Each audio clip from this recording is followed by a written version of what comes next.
উনি বেগম মুনাফেক বিনা ভোটের প্রধানমন্ত্রী শেখ হাসিনা সরকারের রাজ প্রধান সংগ্রামের মধ্য দিয়ে এই বেগম মুনাফেক শেখ হাসিনা সরকারের পতনের মধ্য দিয়ে বেগম খালেদা সরকার যদি সফল হয় ইনশাআল্লাহ আরেকটি যুদ্ধের আমাদের প্রস্তুত থাকতে হবে। আগামী প্রজন্ম রাষ্ট্রের কার্যক্রমের ঘোষণার মধ্য দিয়ে আমরা যেখানে রাষ্ট্রশাসিক দায়িত্বে প্রস্তুত থেকে আমরা রাষ্ট্রের আন্দোলন সংগ্রামের মধ্য দিয়ে এবং খালেদা সরকার প্রতিষ্ঠিত হবে আমরা ব্যক্ত করে সবাইকে সংগ্রাম করা হচ্ছে আমরা বক্তব্য শেষ করতে হবে। বাংলাদেশ জিন্দাবাদ, বাংলাদেশ জাতীয় জিন্দাবাদ। ধন্যবাদ আজাদ ভাইকে তার মূল্যবান বক্তব্য দেওয়ার জন্য। এখন বক্তব্য রাখবেন, সংক্ষিপ্ত বক্তব্য রাখবেন ঢাকা জেলা বিএনপির সাবেক যুগ্ম সম্পাদক জনাব তাজুল ইসলাম তাজু ভাই। এখন বক্তব্য রাখবেন ঢাকা জেলার বিএনপির সংগ্রামী সাবেক মুক্তিযোদ্ধা বিভাগ সম্পাদক এবং আমাদের কেরানীগঞ্জ উপজেলা দক্ষিণ শাখা বিএনপি সংগ্রামী সহসভাপতি জনাব আলী হোসেন আলী ভাই।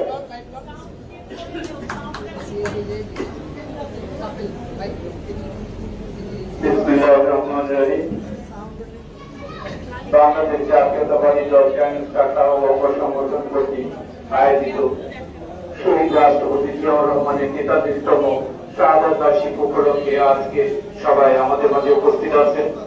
কেরানীগঞ্জ থানা বিএনপির সংগ্রামী সভাপতি, ঢাকা জেলা বিএনপির সংগ্রামী সাধারণ সম্পাদক অ্যাডভোকেট কিপন রায় চৌধুরী এবং আমাদের মাঝে উপস্থিত আছেন বিভিন্ন পর্যায়ের নেতৃবৃন্দ। আসসালামু আলাইকুম। শহীদ রাষ্ট্রপতি জিয়াউর রহমানের ব্যাপারে আমাদের এই আলোচনা করা মানে তাকে বিভিন্ন ভাবে স্মরণ রাখা এটাই আমাদের দায়িত্ব। ভাইয়ের আমার, আমরা যারা ছোটবেলায় লেখাপড়া করেছি, আমরা ঘনার বচন পড়েছি। আপনাদের নিশ্চয়ই অনেকে মনে আছে যারা পুরনো বই পড়েছেন। ঘনার বচন ছিল উনি যা করতেন সেগুলি ভবিষ্যতে কার্যকর হতেন। আপনাদের মনে আছে শহীদ রাষ্ট্রপতি জিয়াউর রহমান অত্যন্ত সাবলীল ভাষায় বলেছিলেন মাছের চাষ করতে হবে, হাঁস মুরগির পালন করতে হবে, বাড়ির আঙিনায় চাষাবাদ করতে হবে, খাল খনন করতে হবে। আজকে বাংলাদেশের দিকে তাকিয়ে দেখেন, এই জিনিসগুলি যদি না থাকতো তাহলে আমরা মাছ মনে হয় স্বর্ণের মতো দাম হয়ে যেত, মুরগির যে অবস্থা হয়ে যেত। এগুলি শহীদ রাষ্ট্রপতি জিয়াউর রহমান আগেই চিন্তা ভাবনা করেছিলেন। উনি অত্যন্ত বিচক্ষণ ধার্মিক একজন লোক ছিলেন। আপনাদের মনে আছে শহীদ রাষ্ট্রপতি জিয়াউর রহমান তার গাড়ি ব্যবহার করেছিল যে আমার পিছনে এতগুলি গাড়ি আসে কেন, এগুলি তেল পড়ে না, এগুলি পেট্রোল পড়ে আসে না, এতগুলি গাড়ি আমার পিছনে আসার কোনো দরকার নেই। অর্থাৎ আমি তার সততার ব্যাপারে বললাম। তিনি অত্যন্ত সৎ লোক ছিলেন। তিনি তার পুরানো কাপড় চোপড় কেটে ছোট করে তারেক রহমানকে করেছিলেন সেই রাষ্ট্রপতি শহীদ রাষ্ট্রপতি জিয়াউর রহমান।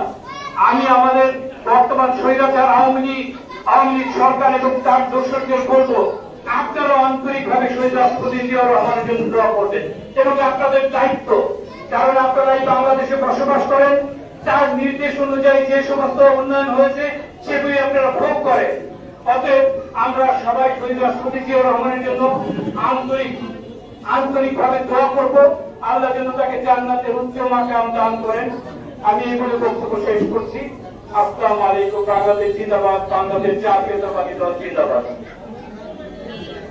ধন্যবাদ আলী হোসেন আলী ভাইকে তার মূল্যবান বক্তব্য দেওয়ার জন্য। এখন বক্তব্য রাখছেন, সংক্ষিপ্তভাবে বক্তব্য রাখছেন ঢাকা জেলা বিএনপির সাবেক যুগ্ম সম্পাদক সুবর্ণের কৃতি সন্তান যারা তাজুল ইসলাম তাজুল ভাই।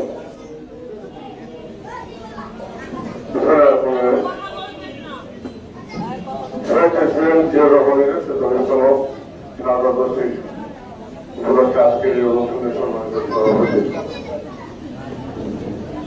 কেরানীগঞ্জ দক্ষিণ থানা বিএনপি এবং ঢাকা জেলা কেরানীগঞ্জ থানা বিএনপির সভাপতি এবং ঢাকা জেলা বিএনপির সাধারণ সম্পাদক উপস্থিত, কেরানীগঞ্জ থানার সাবেক সভাপতি রাজু ভাই, মন্ত্রীর আরো ঘনিষ্ঠ দক্ষিণ কেরানীগঞ্জ থানা বিএনপির সাধারণ সম্পাদক বাবু মুজাদ্দেদ ভাই এবং অন্যান্য বৃন্দ, সবাইকে শুভেচ্ছা জানিয়ে আজকে এই আলোচনা সভায় আসলে জিয়াউর রহমান কথা বলতে গেলে অনেক কথা বলতে হবে, যেটা আপনারা শুনবেন আমাদের প্রধান বক্তা মোহাম্মদ হোসেন আলম ভাই এবং আমাদের নেতা বাবু বয়সের চন্দ্র ভাইয়ের মুখ থেকে। আমি শুরু করবো, জিয়াউর রহমান শুধু স্বাধীনতার ঘোষণাই দেননি, সে রণাঙ্গনে মুক্তিযুদ্ধ করেছে, মুক্তিযুদ্ধ করে দেশকে স্বাধীন করেছে, মুক্তিযুদ্ধ করে মুক্তিযোদ্ধাদের নেতৃত্ব দিয়েছে। যারা এই দেশকে নেতৃত্ব দেওয়ার কথা ছিল তারা কিন্তু তখন নেতৃত্ব দিতে পারে নাই। একটা সরকারের বা একটা আইনের লোককে যদি কখনো রিভোল্ট করে তখন তার সর্বনিম্ন শাস্তি হয় মৃত্যুদণ্ড, এবং তিনি জেনে শুনেও রিভোল্ট করেছিলেন। কাজেই তার সর্বনিম্ন শাস্তি ছিল কি মৃত্যুদণ্ড, জেনে সে মুক্তিযুদ্ধ করেছিল, এই দেশকে স্বাধীন করেছিল। আর আজকে আমরা ওনার সম্বন্ধে কথা বলতে গেলে অনেক কথা বলতে হয়। বহুদলীয় গণতন্ত্র, বহুদলীয় গণতন্ত্র যে কারণের মধ্যে এই দেশের গণতন্ত্রকে হত্যা করেছিল, বাকশাল করেছিল, সেই বাকশালকে বিদেশে গণতন্ত্র করেছিল। আমি আলাপ বক্তব্য বিনিয়োগ করবো না, আমি একটু অসুস্থ, তারপরে আমি তার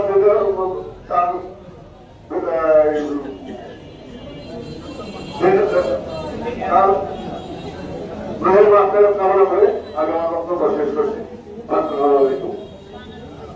ধন্যবাদ দাদু ভাইকে। এখন বক্তব্য রাখবেন বাংলাদেশ জাতীয় দল ঢাকা জেলা বিএনপির সংগ্রামী সাবেক সহসভাপতি, কেরানীগঞ্জ উপজেলা দক্ষিণ ঢাকা বিএনপির সংগ্রামী অন্যতম সহসভাপতি এবং চিঠিরা ইউনিয়ন বিএনপির সাবেক সভাপতি যারা আজি মোহাম্মদ শাহনাজ ভাইকে তার মূল্যবান বক্তব্য দেওয়ার জন্য অনুরোধ করছি।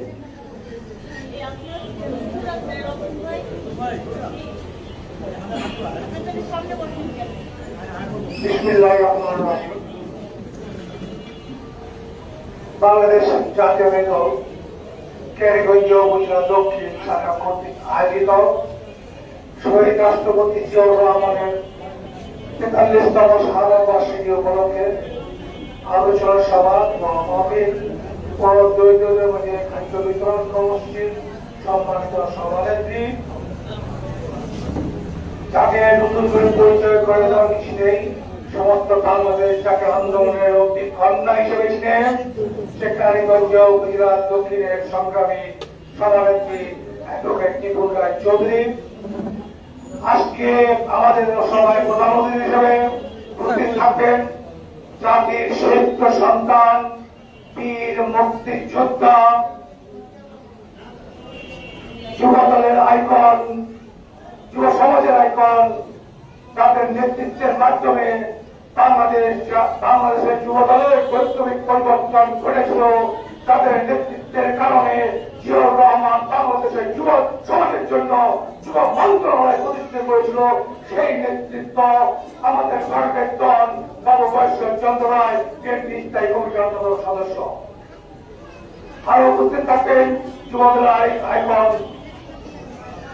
যুব সমাজের নয়নমণি ছিলেন বিএনপির কেন্দ্রীয় কমিটির যুগ্ম মহাসচিব রাজ্যের হোসেন আলাল সাহেব উপস্থিত আছেন। আমাদের কেরানীগঞ্জের কঠোর পরিশ্রম করে বিএনপিকে নেতৃত্ব গ্রহণ করেছিলেন সেই নেতা, বিএনপির নির্বাহী কমিটির অন্যতম সদস্য আলহাজ নাজিমুদ্দিন নাজিম ভাই উপস্থিত আছেন। কেরানীগঞ্জ উপজেলা দক্ষিণ শাখার সংগ্রামী সাধারণ সম্পাদক ও আপনাদের সম্পর্কে পরিচালনা নেতৃবৃন্দ আজকে আমাদের হাউসে এসেছে, সকলকে সংগ্রামী সালাম ও শুভেচ্ছা জানাচ্ছি। জিয়াউর রহমানের নামটি উচ্চারণ করলে বাংলাদেশের ইতিহাস হয়ে যায়। বাংলাদেশ নামটি দেখতে গেলে জিয়াউর রহমানকে বাদ দিয়ে বাংলাদেশ লেখা যায় না। আজকে আমরা যখন দিশাহারা ছিলাম, যখন জাতীয় স্বাধীনতার জন্য দিক ছিল, আমরা যখন সাধারণ মানুষ মুক্তি কামনায় রাজপথে যে কোনো সময় যে কোনো জায়গায় আমরা যখন একত্রিত হয়েছিলাম, সেই সময় খানাদার বাহিনী কর্তৃক আমাদের এটাকে গ্রেপ্তার করার পর এই দেশের জনগণ যখন মুখ ফুটে বলল, বিপ্লবী জনগণ যখন দিশেহারা হয়ে পড়ল, সেই দিশেহারা জাতিকে একটি কণ্ঠের মাধ্যমে দেখে আসলো, আমি মেজর জিয়া বলছি, বাংলাদেশের স্বাধীনতা ঘোষণা করছি। সেই পুরুষ সেই সুর আজকে বাংলাদেশের স্বাধীনতা দান দিয়ে দিয়েছিল। সংগ্রামী জাতীয় বন্ধুগণ, আপনারা একটি জানেন, এই স্বাধীনতার ঘোষণা নিয়ে অনেক রকম কথা বলে। জিয়াউর রহমান প্রথম বিদ্রোহ ঘোষণা করেছেন, নিজে প্রথম বিদ্রোহ ঘোষণা করেছিলেন 25 তারিখ রাত 2:30 অতএব 26 তারিখে তিনি প্রথম নিজে বিদ্রোহ ঘোষণা করেছেন এবং তার ডেডলাইনে বলছেন আমরা কি করবেন। তখন তার বিদ্রোহ তার ডেডলাইন সকল বাঙালি সৈন্যরা তার সাথে একত্র হয়ে বিপদ ঘোষণা করলেন এবং বিদ্রোহ ঘোষণা করে সংগ্রামে ঝাঁপিয়ে পড়লেন। আজকে যদি বলতে হয় বাংলাদেশের ইতিহাসে জিয়াউর রহমান যদি স্বাধীনতা ঘোষণা না করত, তাহলে বাংলাদেশ কি স্বাধীন হতো? হতো না। তাই আমি বলবো আমার যে প্রতিপক্ষ বন্ধু আছে, যেখানে জিয়াউর রহমানের যেখানে আপনাদের নেতা শেষ ব্যর্থ হয়েছেন, সেখানে জিয়াউর রহমান শুরু করেছে এবং সার্থ হয়েছে বাংলাদেশের স্বাধীনতা। আমি আমার বক্তব্য দীর্ঘায়িত করবো না, বলতে গেলে আমি 25-30টি পয়েন্টের উপর আপনাদের জিয়াউর রহমানের বিভিন্ন সাইডে বলতে পারতাম। আমাদের আপনাদের প্রতি এসে করবেন, আমাদের সেদিন বক্তব্য দিবেন। এই জন্য আমি আগামীতে সংবাদ বলে জিয়াউর রহমানের ইতিহাস, স্বাধীনতার ইতিহাস, বাংলাদেশের ইতিহাস আমি যতটুকু ক্ষুদ্র জ্ঞানে জানি, পড়ে শিখেছি, তা আপনাদের সঙ্গে তুলে দেবো। ধন্যবাদ সবাইকে। বাংলাদেশ জিন্দাবাদ। ধন্যবাদ উপস্থিত এখন মূল্যবান বক্তব্য রাখবেন বাংলাদেশ জাতীয় দল কেন্দ্রীয় নির্বাহী কমিটির অন্যতম সদস্য, এই কেরানীগঞ্জের কৃতি সন্তান, বৃহত্তর কেরানীগঞ্জ উপজেলা বিএনপির সংগ্রামী সাবেক সভাপতি এবং কেরানীগঞ্জ উপজেলা দক্ষিণ শাখা বিএনপির সংগ্রামী সাবেক আহ্বায়ক জনাব আলহাজ নাজিমুদ্দিন নাজিম স্যারকে তার মূল্যবান বক্তব্য দেওয়ার জন্য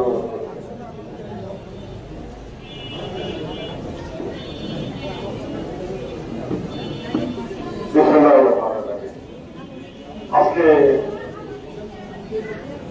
স্বাধীনতার ঘোষক শহীদ রাষ্ট্রপতি জিয়াউর রহমানের বক্তব্য 47 সভা বিশ্ববার্ষিক উপলক্ষে কেরানীগঞ্জ বিএনপির আয়োজিত অনুষ্ঠানের সভাপতি, নির্বাহী কমিটির সদস্য বাংলাদেশ জাতীয় দল নিখন রায় এবং অন্যান্য নেতৃবৃন্দ এখানে উপস্থিত আছেন, আসসালামু আলাইকুম। আমি যেহেতু একটু পরে আদান দিলে আমি বক্তব্য রাখবো না, বেশি শহীদ জিয়াউর রহমান যে প্রথম স্বাধীনতা ঘোষণা করেছেন, আমি সেটা শুনেছি রাজনীতি।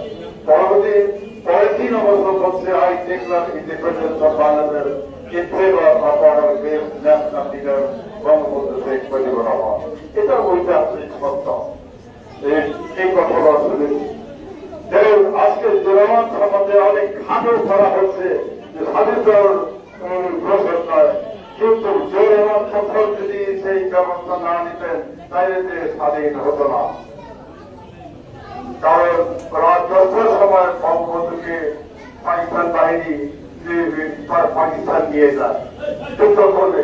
সেই শহীদ জিয়াউর রহমানের নেতৃত্বে সেক্টর কমান্ড ঘোষণা করে বাংলাদেশকে 6টা সেক্টরে ঘোষণা করে শহীদ জিয়াউর রহমান একটা দায়িত্ব দিলেন, তিনি স্বাধীনতা এবং নিজের মৃত্যুর পক্ষে প্রাপ্তি হয়ে উনি দেশকে স্বাধীন করলেন। যে আজকে আমরা দাঁড়ি উত্তর করি, আমরা দাঁড়ি দলকে শক্তিশালী করার জন্য আমরা সবাই একতাবদ্ধ হব। তাই এখানে শুধু একটি কথা বলতে চাই যে জিয়াউর রহমান কেন যে উনি কয়েকবার এসছেন, খালকাটা কর্মসূচিতে স্বনির্ভর বাংলাদেশ করার জন্য তিনি খালকাটা কর্মসূচি দিয়েছিলেন এবং তার সাথে আমি তারও একসাথে আমি আমার সৌভাগ্য হয়েছিল একসাথে থাকা সেখানে খালকাটা কর্মসূচিতে অংশগ্রহণ করেছি দেখেছি যখন আমরা তার সাথে দেখা করলাম আমার নেতৃত্বে দেখা করলাম প্রাইমারি স্কুলে উনি আমাদের অনেক দেশপ্রেম সম্বন্ধে জাতিসংঘে আমাদের দায়িত্ব কর্তব্য সম্বন্ধে কথা বললেন এর মাঝখানে এক ভাবগুলো ঢুকে গিয়ে বোঝাচ্ছে যে আমাদেরকে দল কথার জন্য যে মাত্র মাঠ জিতে গেলেন ভেঙে গেলেন আমি রাষ্ট্রের একটা টাকাও দিতে পারবো না দল গঠন করবে এই দেশে আপনার জন্মগ্রহণ করেছেন দেশ আপনাকে দিচ্ছে দেশকে দেওয়ার জন্য নিজের পয়সা খরচ করে দলকে সংগঠনকে শক্তিশালী করেন এই হচ্ছে আমার কাজে জিয়া সম্বন্ধে যখনই বক্তব্য আসে তখন আমি তোমার খুব ব্যথা লাগে আওয়ামী লীগের বিরুদ্ধে অনেক উল্টো কথা করা হয় তখন আমার খুব ব্যথা লাগে কারণ আমার নিজের কানে শোনা নিজের দেখা দেখে যাই হোক আমি আমার বক্তব্য এখন দীর্ঘায়িত করবো না আরো অনেক জানার কথা বলার ছিল ইতিহাস সম্বন্ধে আজকে বিভিন্ন এলাকা থেকে আমাদের দেশ বিভিন্ন আপনারা এসছেন ভাই বোনেরা আমি সকলকে ধন্যবাদ জানিয়ে আর রাষ্ট্রপতি জিয়ারহমান যাতে আল্লাহ তাকে বেশ নসিব করে এই দোয়া জানিয়ে আমি আমার বক্তব্য শেষ করছি আল্লাহ হাফেজ বাংলাদেশ জিন্দাবাদ শহীদ রাষ্ট্রপতি জিয়ারহমান সফল হোক ম্যাডাম খালেদা জিয়া জিন্দাবাদ আসসালামু আলাইকুম রহমতুল্লাহি ওয়া বারাকাতুহু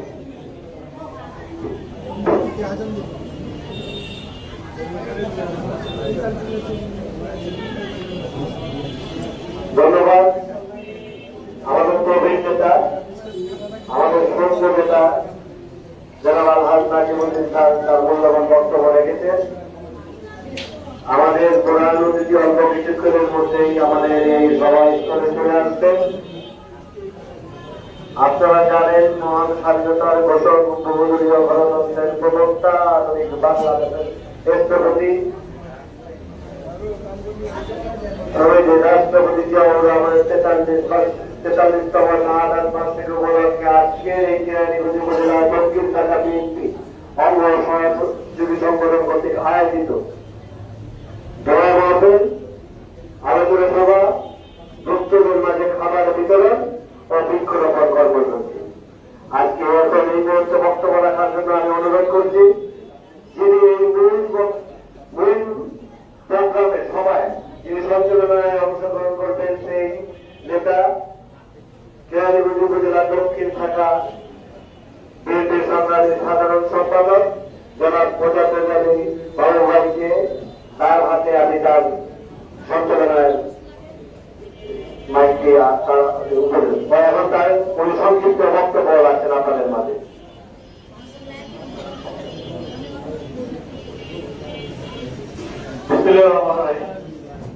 আজকে আপনারা জানেন আমাদের শহীদ জিয়া রহমানের 43তম শাহাদাত বার্ষিকী শহীদ প্রেসিডেন্ট জিয়া রহমান কি ছিলেন সেটা আমাদের সবচেয়ে বড় যে আমাদের এখানে সিনিয়র নেতা আসাদুদ্দিন আমিন ভাই হচ্ছে অনেক সময় তার সাথে সময় থাকিয়েছেন তাদের তার সমস্ত বলার মতো দৃশ্য তাদের দেখাবো না তারপর আমরা যতটুকু তার সম্বন্ধে জেনেছি যতটুকু আমরা তুলেছি বাংলা জানা যতটুকু বইয়ের মাধ্যমে পরের মাধ্যমে জেনেছি জেনেছিলেন একটা আমাদের বাংলাদেশের জন্য একটা আশীর্বাদ ছিল অনেকে বলে যে যুগে যুগে মহাপুরুষের জন্মগ্রহণ করে যে বাংলাদেশের জন্য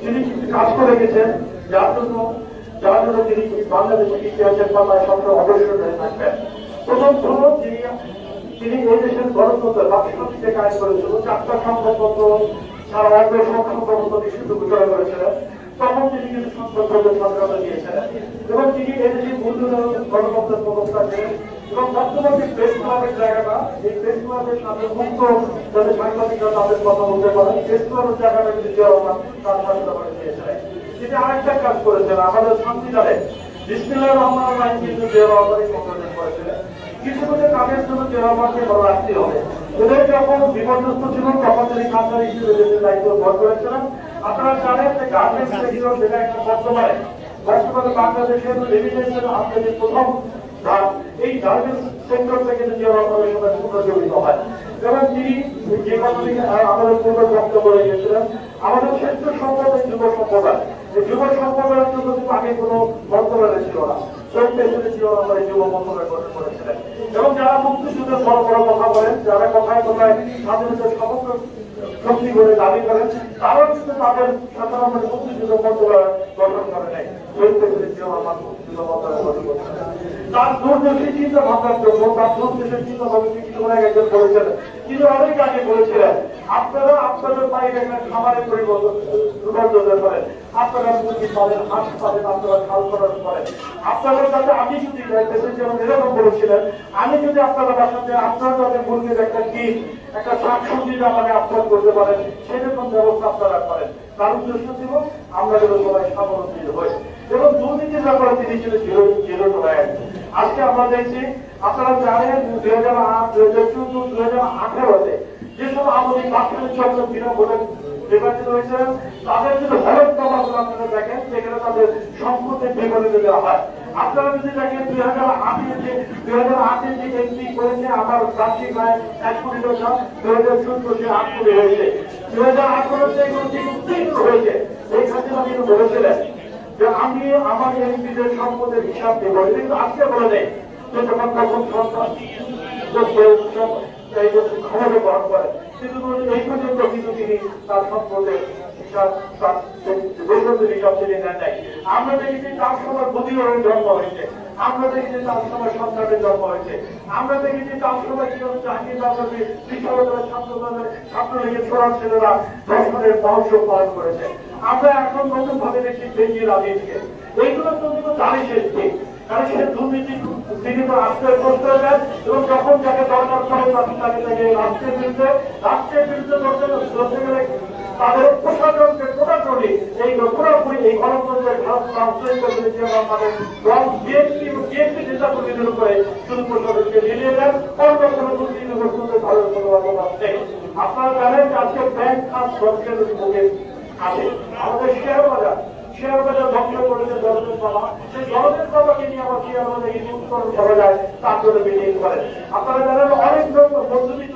আছে মধ্যবিত্ত সমাজ এই শেয়ার বাজার টাকা বৃদ্ধি করে তারা ধ্বংস হয়ে গেছে আমরা দেখেছি আমাদের এখানে যে অনেক নেতা কর্মী আছে তার অনেক মিথ্যা মামলা জড়িত আজকে দেখেন হাজার হাজার কোটি টাকা রোপণ করেছে বেঞ্জির সেনাবাহিনীর প্রধান তাদের যাচ্ছে যার প্রত্যক্ষ মদতে যারা প্রত্যক্ষ করেছিল এই সরকারকে আমরা ক্ষমতা এনেছি তারা এখন এমন দুর্নীতি করে তারা কিন্তু নির্বিঘ্নে ঘুরে বেড়াচ্ছে তাদের এখন পর্যন্ত আইনের আওতায় আনা হয় নাই অথচ এই বেঞ্জির বলেছিল বিএনপির যদি কোনো নেতা জাতির ভিতরে থাকে তাকেও তিনি জেল করা আনবেন এই কিন্তু দুনিয়া তুমি যা করবে তারপর তোমাকে দিতে হবে এখন বেঞ্জির বোঝা উচিত আমি প্রশাসনের যারা কথা আমাদের কথাবার্তা শুনছেন তাদের বলে রাখা উচিত আপনারা বুকে হাত দিয়ে আমাদের যেসব মামলা করেছেন যেসব মিথ্যা মামলা করেছেন এটার জন্য যদি এক সময় আপনাকে মুক্তি দিতে হবে আপনার এই নেত্রী যেভাবে করেছে যে আজকে বেঞ্জির আমার লোক না সেদিন কিন্তু আপনার বিরুদ্ধে এরকমই কথা বলবেন আমি আশা করবো আপনারা আপনাদের চিন্তাকে সচেতন রাখবেন আমরা যদি কোনো অপকর্ম করে থাকি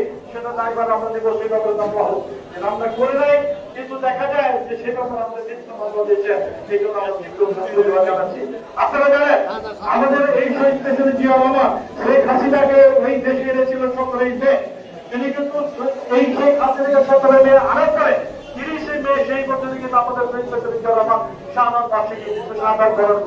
আমরা কিন্তু কোনো সময় বলে নাই এই আমরা কিন্তু বলতে পারি শেখ হাসিনা 17 মে আসছে সে শহীদ প্রেসিডেন্ট জিয়া রহমানের মৃত্যুর জন্য সেও নাই সেই ষড়যন্ত্রকারী বলে একজন সেই ভোটারদের পালানোর চেষ্টা করে বলে ইতিহাস আমরা জানি আপনারা জানেন এই যে কুচক্রী শেখ হাসিনা তাকে সিরাজুল ইসলাম খান নামে সাংবাদিক প্রশ্ন করেছিলেন আপনার বাংলাদেশের ব্যাপারে আপনার মনোভাব কি তখন তিনি বলেছিলেন বাংলাদেশের ব্যাপারে আমার কোনো মনোভাব নাই এই দেশের মানুষ আমার মা বাপকে মেরেছে তাকে এই দেশের জনগণের প্রতি মায়া আচরণ আমার কিছুই নাই যা আমরা দেখি প্রত্যক্ষ ভাবে দেখছি তার বিভিন্ন ভাবে আমাদের প্রত্যেকটা সেক্টর আজকে ধ্বংসপ্রাপ্ত হয়েছে আজকে যে সাংবাদিক ভাই এখানে বসে আছে আপনারা দেখেন আপনাদেরকে আজকে যে প্রেস ক্লাবটা এখানে আমাদের জেলা সাহেব আছেন আমাদের সাহেব আছেন এই প্রেস ক্লাবের জায়গা কিন্তু ইনশাআল্লাহ আমাদের সবাই কিন্তু আমরা দিয়েছে এবং সাংবাদিকদের নিয়ে আমরা সবসময় স্বাধীন মতামত প্রকাশ করার সুযোগ আমরা করে দিয়েছে আমরা চাই সারা রাষ্ট্র প্রধানমন্ত্রী গুরু রাজনীতি আলোচনা কথা আমরা এটা রাজনীতি উনি কখনো বিরোধীদেরকে বিপ্লবের মাধ্যমে না। উনি যখন ঢাকা ইউনিভার্সিটির প্রথম ঢুকেছিলেন আপনারা জানেন, তখন ছাত্রদল বিদ্যুৎ সংগঠন তার কিন্তু বিক্ষোভ করেছিল, কিন্তু পরবর্তীকালে তার নির্দেশন বক্তব্য তার ভবিষ্যৎ দূষিতার জন্য এই ছাত্র দলের জেনারেশনই কিন্তু ছাত্র দল করেছিল এবং সেই সময় যারা মেধাবী ছাত্র নেব তারাই কিন্তু ছাত্র দল করেছিল এবং পরবর্তীকালে এই ছাত্র দল বাংলাদেশের ইতিহাস সৃষ্টি করেছিল এবং ছাত্র দল করাটা একটা স্টাইল ছিল, একটা ট্রেনিং ছিল, একটা পড়াশোনা ছিল। আমার যুবদলের জন্য যখন দেখলো এই দেশের যুব সমাজ বিভিন্ন রকমের দিক বিভ্রান্ত হয়েছে, তখন কিন্তু তিনি যুব মন্ত্রণালয় গঠন করেছিলেন।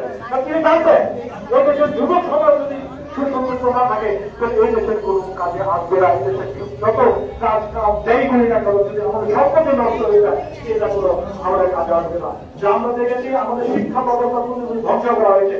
ঢাকা ইউনিভার্সিটির 100 ছাত্রের গান্ধী বলা হতো, আজকে বিশ্ববিদ্যালয়ের জগতে বা পৃথিবীর মধ্যে তারপরে ঢাকা বিশ্ববিদ্যালয় একটা ছিল, কিন্তু আজকে দেখেন আপনারা যদি গুগল সার্চ করেন দেখেন ঢাকা বিশ্ববিদ্যালয়ের 100 জনের মধ্যে নাই।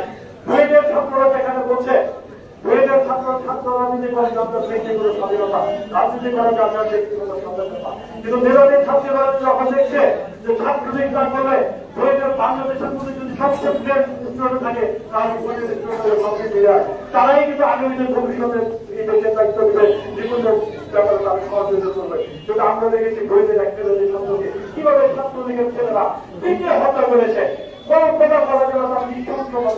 করেছে। আমরা কোন আশ্রয় করতে রাজনীতি করবো না, আমরা কোনো ঘটনা তারা প্রকাশ করেছে, কিন্তু তাদের দায়িত্ব করা হচ্ছে, তাদের দায়িত্ব করা হচ্ছে তাদের রাজনীতি করতে হবে। রাজনীতি মানে তাদের ছাত্রলীগের রাজনীতি করতে হবে। কিন্তু আমরা দেখেছি বইয়ের দেখেন এই সরকারের প্রত্যেককে স্পষ্ট হয়ে গেছে। কোনে কোর্ট করেন আইন আদালত জামাতে দেখা লোক পরিষদের কোন দেশ ধ্বংসপ্রাপ্ত হয় কখন দেখবার আইন শৃঙ্খলা পরিস্থিতি। যাই হোক আমাদের তখন আইন শৃঙ্খলা পরিস্থিতি এবং দেখতে হবে যারা নেতৃত্বের জন্য তারা নেতৃত্ব রয়েছে। আজকে এই যে বিগত সরকারে আওয়ামী লীগের সরকার আমাদের এসেছেন, আমাদের সাধারণ সংসদের সভাপতি তাকে করছি। আমরা আশা করবো আমাদের দেশটাকে বাঁচাতে হলে আমরা একত্রিত হতে হবে এবং এক ঐক্যবদ্ধ সেই স্বপ্নকে আমাদের বাস্তবে করতে হবে। আমাদের আজকের প্রধানমন্ত্রী আপনারা জানেন তিনিও কিন্তু অনেক সময় তিনি অভিযোগ করেছেন এবং তার সাথে অনেক কর্মসংখ্যা আবার করেছেন। আমি যতটুকু জানি বাংলাদেশের ইতিহাসে এরকম সব সেটা তা লাগবে না, এই যুগের ঘটনা অবস্থান হয়ে গেছে।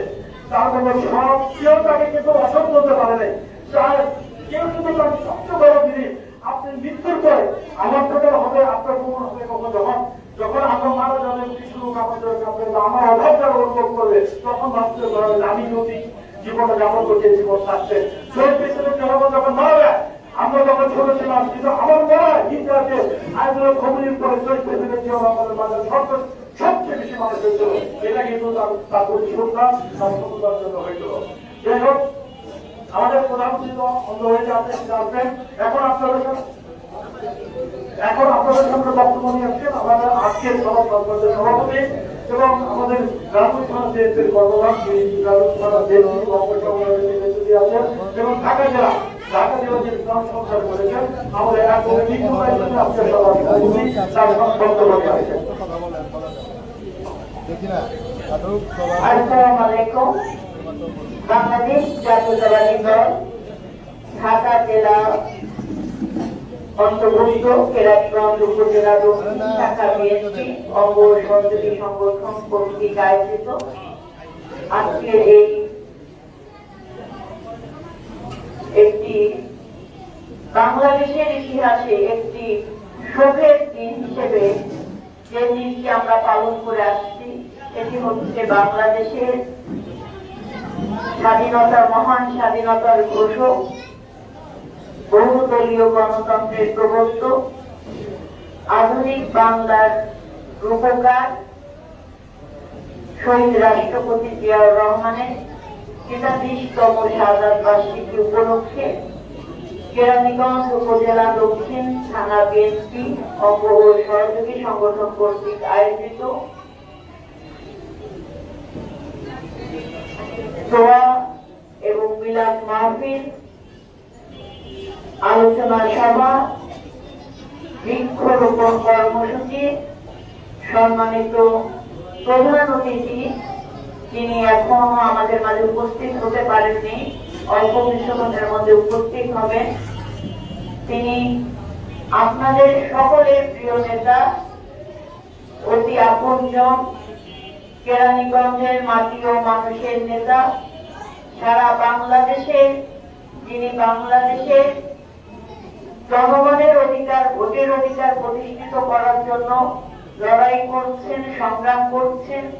গণতান্ত্রিক আন্দোলনে তিনি দেশনায়ক জনাব তারেক রহমানের নেতৃত্বে দলকে নেতৃত্ব দিচ্ছেন। দেশনেত্রী বেগম খালেদা জিয়ার পরামর্শে তিনি দলের আন্দোলনকে বেগবান করার জন্য তিনি সক্রিয়ভাবে ভূমিকা রাখছেন। আমাদের সেই প্রিয় নেতা, জাতীয় স্থায়ী কমিটির সম্মানিত সদস্য, সাবেক মন্ত্রী বাবু ঈশ্বরচন্দ্র রায় প্রধান বক্তা হিসেবে উপস্থিত হবেন বাংলাদেশ জাতীয়তাবাদী দলের, জাতীয়তাবাদী যুব দলের সাবেক সংগ্রামী সভাপতি, যারা নির্যাতিত নেতা, আমাদের সকলের প্রিয় নেতা, বলিষ্ঠ কণ্ঠস্বর এবং বাংলাদেশ জাতীয়তাবাদী দলের সম্মানিত যুগ্ম মহাসচিব অ্যাডভোকেট সৈয়দ মুয়াজ্জেম হোসেন আলাল। উপস্থিত আছেন মঞ্চে জাতীয় নির্বাহী কমিটির সম্মানিত সদস্য, কেরানীগঞ্জের কৃতি সন্তান আলহাজ নাজিম উদ্দিন সাহেব। উপস্থিত আছেন আজকের এই অনুষ্ঠানের আলোচনা সভার সংগ্রামী সঞ্চালক, আমার সহযোদ্ধা, কেরানীগঞ্জ উপজেলা দক্ষিণ থানা বিএনপি সংগ্রামী সাধারণ সম্পাদক, সাবেক ইউনিয়ন চেয়ারম্যান জনাব মোজাদ্দেদ আলী বাবু। উপস্থিত আছেন কেরানীগঞ্জ উপজেলার সম্মানিত সহসভাপতি, অত্যন্ত দক্ষ সংগঠক জনাব ওমর শাহনাজ ভাই। উপস্থিত আছেন মঞ্চে ঢাকা জেলা বিএনপির সাবেক সম্মানিত যুগ্ম সম্পাদক, কেরানীগঞ্জ উপজেলা দক্ষিণ থানা বিএনপি সম্মানিত সদস্য বখতিয়ার উদ্দিন রাজু সাহেব। উপস্থিত আছেন কেরানীগঞ্জের সম্মানিত সংগ্রামী সহসভাপতি, বিশিষ্ট সংগঠক আলী হোসেন আলী। উপস্থিত আছেন কেরানীগঞ্জ উপজেলা দক্ষিণ শাখা বিএনপি সম্মানিত সহসভাপতি জনাব আজাদ সাহেব। উপস্থিত সাংগঠনিক সম্পাদক ফজলুল সাহেব এবং উপস্থিত আজকের এই অনুষ্ঠানে সম্মানিত প্রত্যেকটি ইউনিয়ন বিএনপি সম্মানিত নেতৃবৃন্দ, অঙ্গ সহযোগী সংগঠনের নেতৃবৃন্দ, সবাইকে সংগ্রামী সালাম এবং শুভেচ্ছা জানাচ্ছি। প্রিয় নেতৃবৃন্দ, আপনারা সকলে জানেন আজকে আমরা আমাদের যে নেতার 43তম শাহাদাত বার্ষিকী পালন করছি, তিনি শুধু বাংলাদেশ জাতীয়তাবাদী দলের নেতা ছিলেন না, তিনি বাংলাদেশ এবং বাংলাদেশি এবং সেই সাথে শহীদ প্রেসিডেন্ট জিয়াউর রহমান, এই তিনটি নাম একটি সূত্রে গাঁথা আছে। অর্থাৎ মহান স্বাধীনতা যুদ্ধের সময় যখন ক্ষমতাসীন দলের যারা নেতৃত্বে ছিলেন, রাজনৈতিক নেতৃত্বে ছিলেন, ৭১ সালের যখন স্বায়ত্ত শাসনের দাবিদার আওয়ামী লীগের নেতারা হানাদার পাকিস্তানিদের কাছে আত্মসমর্পণ করেন এবং কেউ কেউ ভারতে আত্মগোপনে চলে যান, তাদের যে দায়িত্ব ছিল সেই দায়িত্ব থেকে যারা নিজেদেরকে আত্মগোপন করে। ঠিক সেই সময় বাংলাদেশের সেনাবাহিনীতে, সেই সময় তখন সেনাবাহিনীতে কমিশন লাভের সময় কোরআনের শপথ করে পাকিস্তানের প্রতি অনুগত থাকার শপথ ভঙ্গ করে তৎকালীন মেজর জিয়াউর রহমান পাকিস্তানের বিরুদ্ধে বিদ্রোহ ঘোষণা করেন এবং বিদ্রোহ ঘোষণা করে তিনি স্বাধীনতার ডাক দেন। মুক্তিকামী জনতাকে মহান স্বাধীনতায় অংশগ্রহণ করার জন্য তিনি স্বাধীনতার ঘোষণা দেন। শহীদ প্রেসিডেন্ট জিয়াউর রহমান শুধু স্বাধীনতার ঘোষণা দিয়ে ক্ষান্ত থাকেননি, তিনি রণাঙ্গনে যুদ্ধ করেছেন, জেট ফোর্সের অধিনায়কের নেতৃত্ব দিয়েছেন এবং একটি স্বাধীন বাংলাদেশ আমাদেরকে উপহার দিয়েছেন। তাই শহীদ রাষ্ট্রপতি জিয়াউর রহমানের নামের সাথে বাংলাদেশের নাম অতপ্রতভাবে জড়িত। শহীদ রাষ্ট্রপতি জিয়াউর রহমান যখন দেখেছিলেন ৭৩-এর যে ভোট ডাকাতি নির্বাচনের মাধ্যমে তৎকালীন আওয়ামী লীগ ক্ষমতায় আসেন, ভোটের বাক্স চুরি করে তারা ক্ষমতায় এসেছেন, ৭৩ থেকে তাদের ভোট চুরি, তাদেরই আওয়ামী লীগের নেতা শেখ মুজিবুর রহমানের হাতে এই ভোট চুরির ঘটনা হাতে পড়ে গিয়া ইতিহাস বাংলাদেশের জনগণ দেখেছে। তৎকালীন রাষ্ট্রপতি, তৎকালীন সরকার প্রধান শেখ মুজিবুর রহমান আজীবন ক্ষমতায় থাকার জন্য প্রেসিডেন্সিয়াল গভর্নমেন্ট তিনি প্রচলন করেন এবং সকল দলের রাজনীতি করার অধিকারকে তিনি হরণ করে দেন। একটি দল থাকবে, 4টি মাত্র সরকারি অনুমোদিত সংবাদপত্র থাকবে, অর্থাৎ বাক স্বাধীনতাকে তিনি হরণ করে নেন। তিনি বাকশাল কায়েম করেন, বাকশাল গঠন করেন এবং বাকশাল গঠন করা প্রেসিডেন্সিয়াল যে সাংবিধানিক ভাবে যে সরকার পরিচালনা আজীবনের জন্য তিনি প্রেসিডেন্ট থাকবেন, সেই ধরনের একটি ষড়যন্ত্রে তিনি লিপ্ত হন। বাংলাদেশের জনগণ যখন এই অবৈধ সরকারের দুর্নীতি, লুটপাট এবং দুর্ভিক্ষে বাংলাদেশ যখন জলাবিহীন ঝুড়িতে পরিণত হয়েছে, তখন বাংলাদেশের জনগণের আহ্বানে পাদপ্রদীপের মতো শহীদ প্রেসিডেন্ট জিয়াউর রহমান বাংলাদেশের রাজনীতিতে পাদপ্রদীপের মতো তিনি দায়িত্বভার গ্রহণ করেন, বাংলাদেশের দায়িত্বভার গ্রহণ করেন।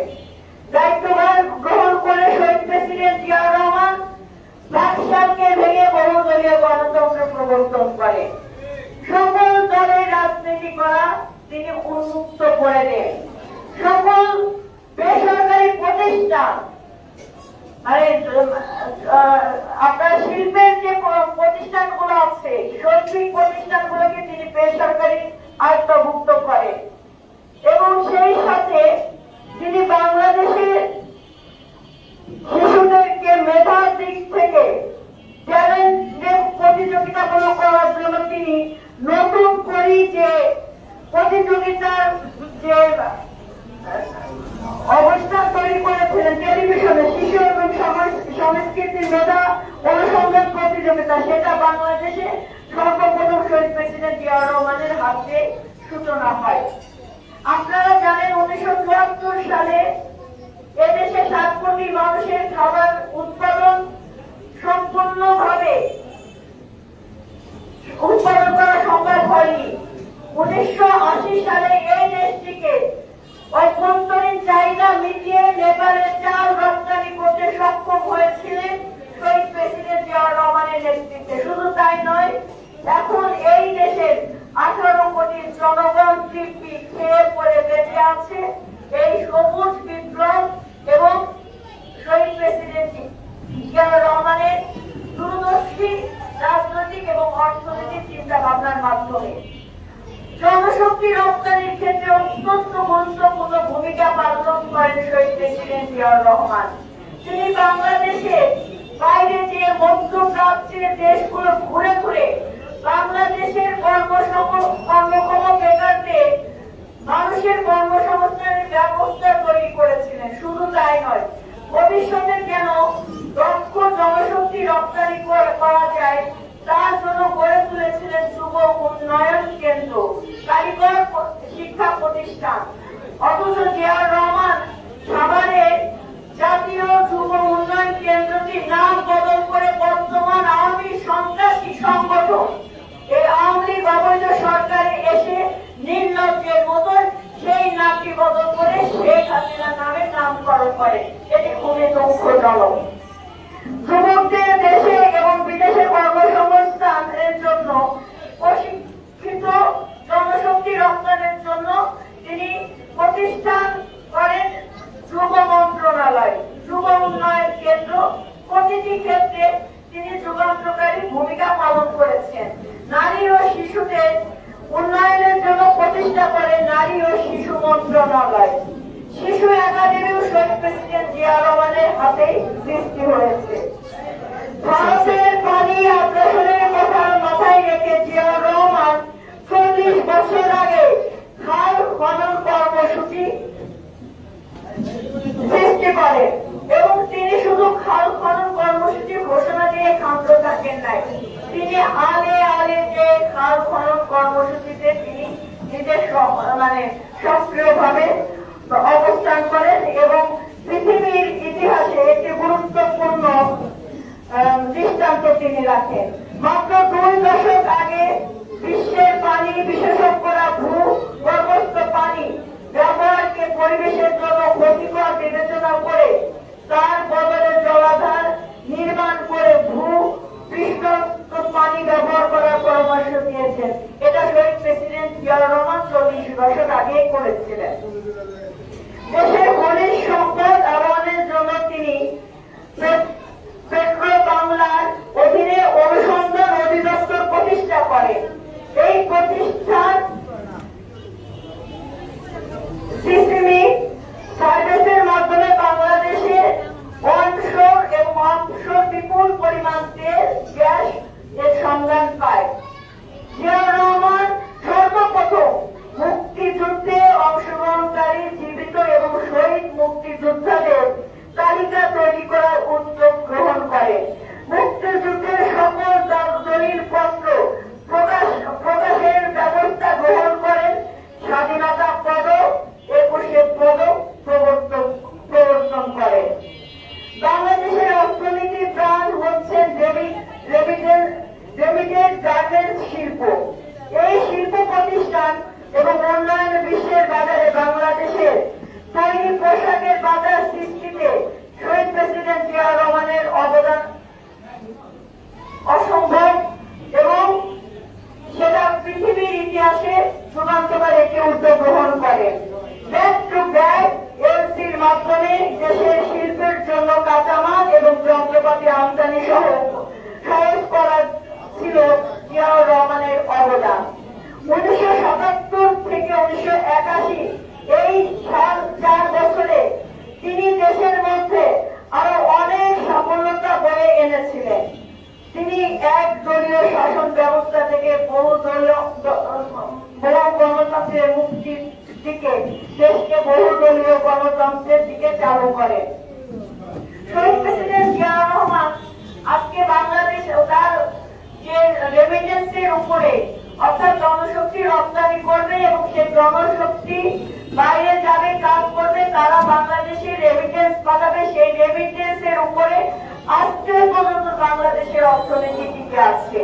এই যে তার চিন্তা ভাবনা এবং দেশপ্রেম, দেশের প্রতি সততা, তার সততার পরিচয় দিতে গিয়ে আমাদের অনেক বক্তা অনেক কথা বলেছেন।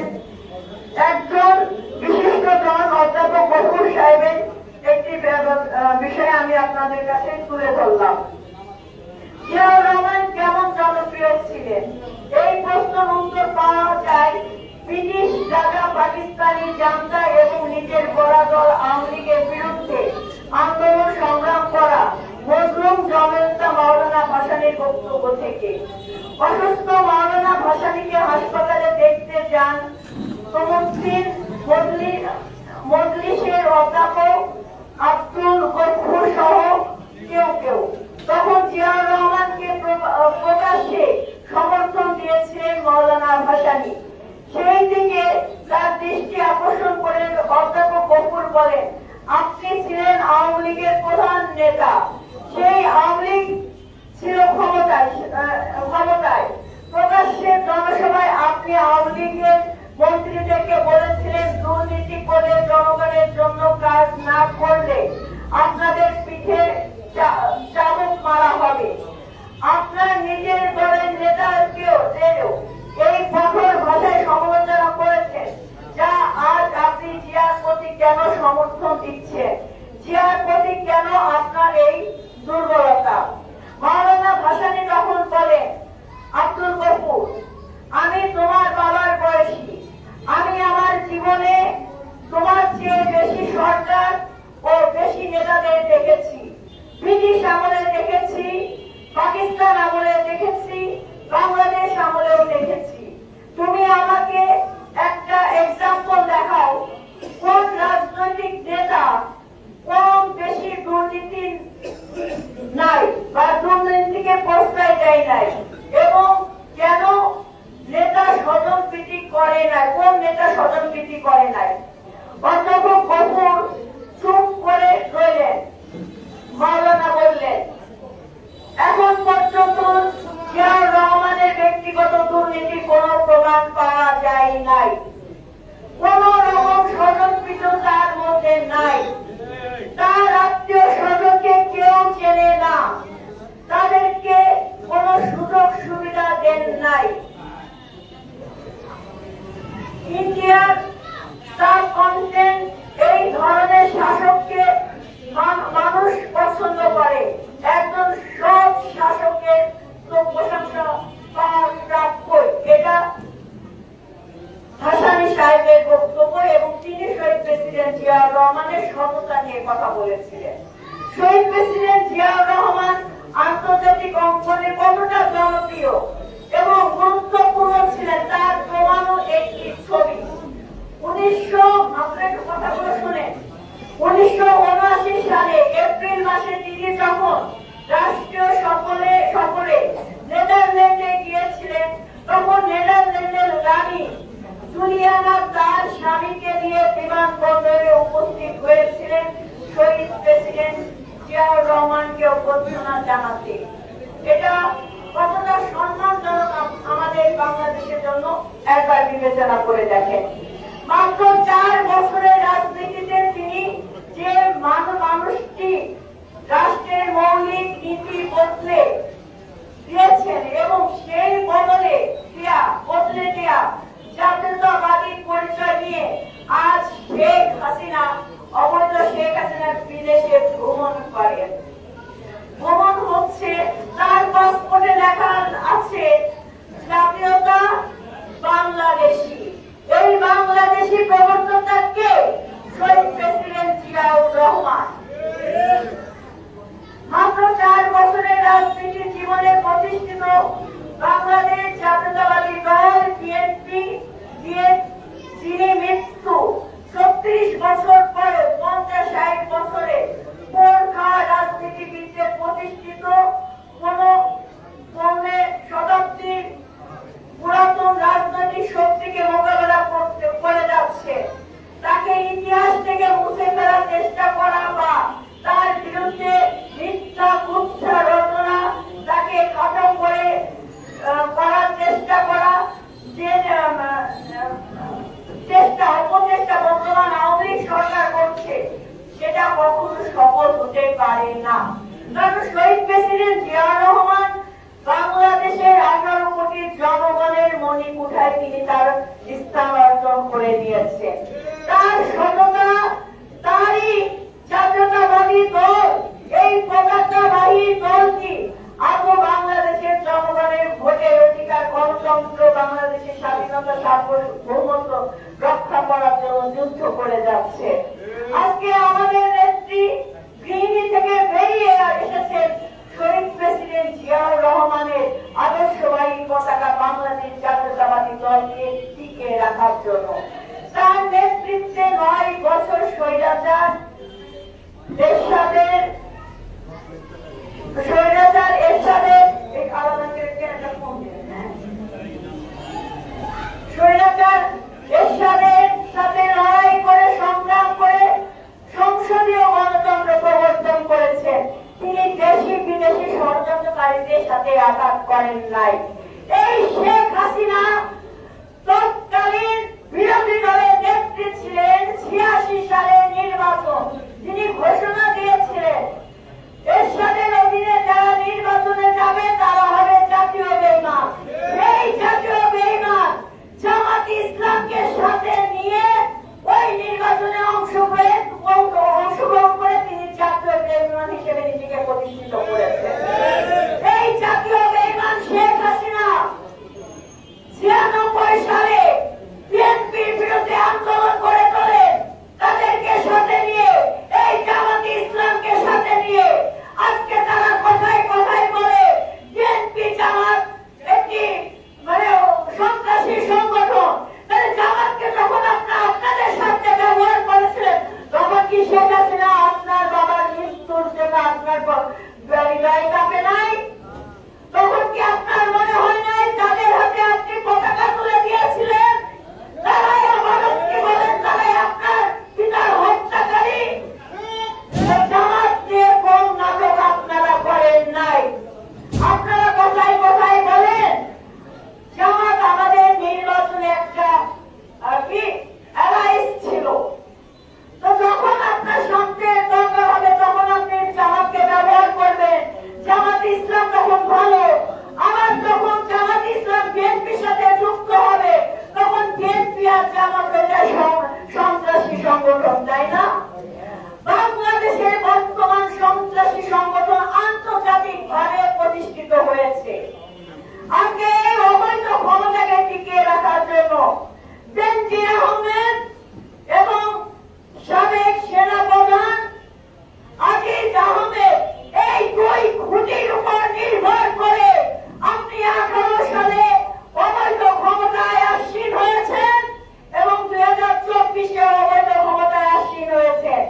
একইভাবে সকল সাংবিধানিক প্রতিষ্ঠানগুলোকে দলীয়করণ করে আপনি 2014-তে আপনি দেশি বিদেশি ষড়যন্ত্রকারীদের সাথে আঘাত করে জনগণের অধিকারকে হরণ করে গণতান্ত্রিক অধিকারকে হরণ করে আপনি অবৈধ ক্ষমতায় আসীন হয়েছেন। আজকে আপনার বেঞ্চি খুঁটি ভেঙে গিয়েছে। আজকে আপনার মাফিয়া তন্ত্রের আরেক আজিজ আহমেদ তার খুঁটি ভেঙে গিয়েছে। ওরা প্রাইম মিনিস্টারের ম্যান। এখন বাদ থাকলো কে? বাদ থাকলো এখন শেখ হাসিনা। খুঁটি ভাঙতে টাইম লাগবে না, আমাদের আর হালকা ঝাঁকুনিও দেওয়া লাগবে না, এমনিতেই ভেঙে পড়বে। এবং গত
জিয়াউর রহমানের রাজনীতি, তার দেশপ্রেম, তার সততা, তার অর্থনীতি সম্পর্কে সমস্ত বিষয়ে আজকে আমরা জানবো।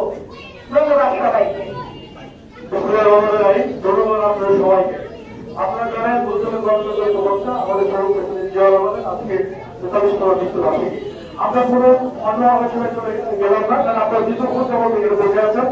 আমাদের প্রধানমন্ত্রী আপনারা জানেন যে রাজকীয় জাতীয় পর্যায়ে অনেক কর্মকর্তা ছিলেন। এই পর্যায়ে বক্তব্য নিয়ে আসছে আমরা কোনো ইস্যু যাচ্ছি না। আমাদের জানেন যে অত্যন্ত যুবদলের প্রাণ পুরুষ একজন যুবদলের নেতৃত্ব দিয়েছেন এবং ভালো বক্তা হিসেবে যার কথা শোনার জন্য অনেক আগ্রহে বসে থাকে সেই যুবদলের সাথে সভাপতি এবং বিএনপি এই বিএনপিকে আঁকড়ে ধরে গেছেন। তাই বিভিন্ন সময় বিভিন্ন বক্তব্যে আমরা বিএনপি যারা পরিবর্তন করার পাই আমরা উজ্জীবিত হই। সে আমাদের আজকে প্রধান বক্তা আজকে বিএনপি সম্মানিত মহাসচিব আলম ভাইকে বক্তব্য দেওয়ার অনুরোধ করছে।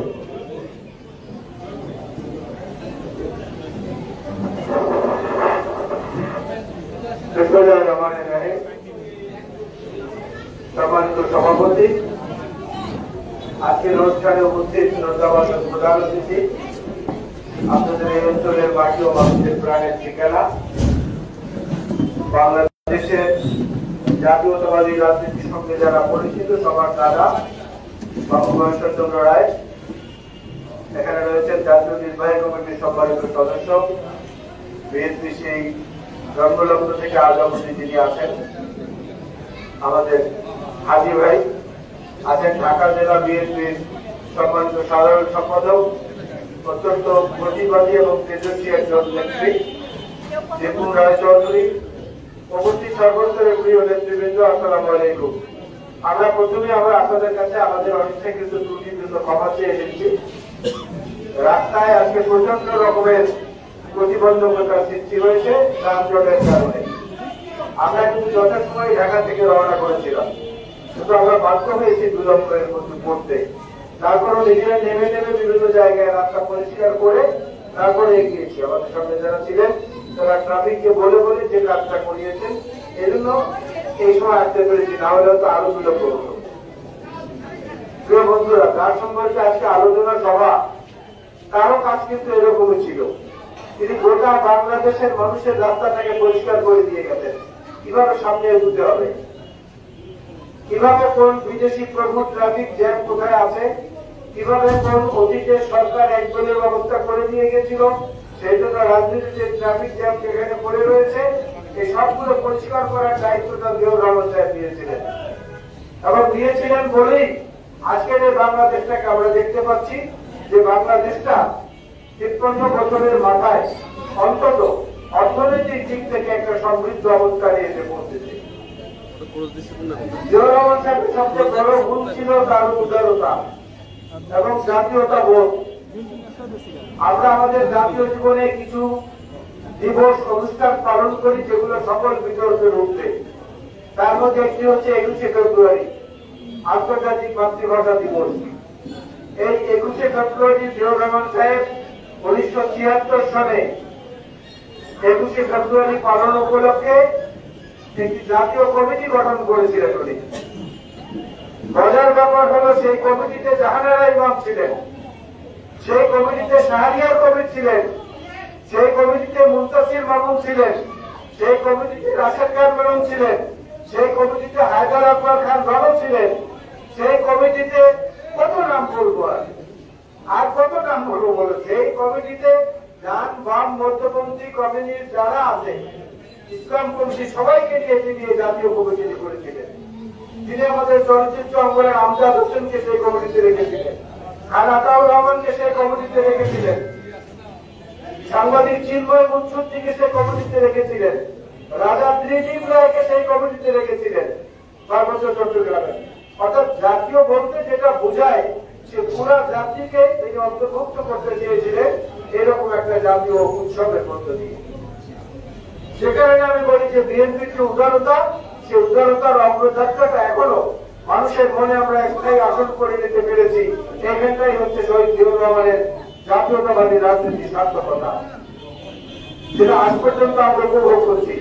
জিয়াউর রহমান সাহেবের দুঃখজনক শাহাদাতের পরে আজকের এই দিনে তার মৃত্যুর পরে বাংলাদেশের সমস্ত বুদ্ধিজীবীরা, সমস্ত বিশ্লেষকরা বড় বড় অক্ষরে ফলাও করে পত্রিকায় লিখেছিল, সেমিনারে বক্তব্যে তারা বলেছিল BNP will B a big zero, অর্থাৎ জিয়াউর রহমান ব্যতীত বিএনপি শূন্য হয়ে যাবে। দেখা গেল যে না, বিএনপি শূন্য হয় নাই, বরং বিএনপি সেই শূন্য থেকে অনেক অনেক অনেক দূর সামনে এগিয়ে গেছে। এটার মূল স্তম্ভটা নির্মাণ করে দিয়ে গেছেন শহীদ প্রেসিডেন্ট জিয়াউর রহমান বীর উত্তম। যে নির্বাচনের কথা বলে নির্বাচিত আওয়ামী লীগকে ক্ষমতা দিল না পাকিস্তান সরকার, তার বিরুদ্ধে দেশের মানুষ বিদ্রোহ করলো, সেই বিদ্রোহে আওয়ামী লীগ নেতৃত্ব দিতে পারলো না, তারা নেতৃত্ব দিল না, তারা পালিয়ে চলে গেল, কেউ আত্মসমর্পণ করলো, কেউ দেশের বাইরে ভারতে গিয়ে আশ্রয় ছিল। সেই দায়িত্বটাও কিন্তু ওই সময় বিশাল উদারতা এবং দেশপ্রেমের কারণে সেই দায়িত্বটাও পালন করেছেন শহীদ জিয়াউর রহমান বীর উত্তম।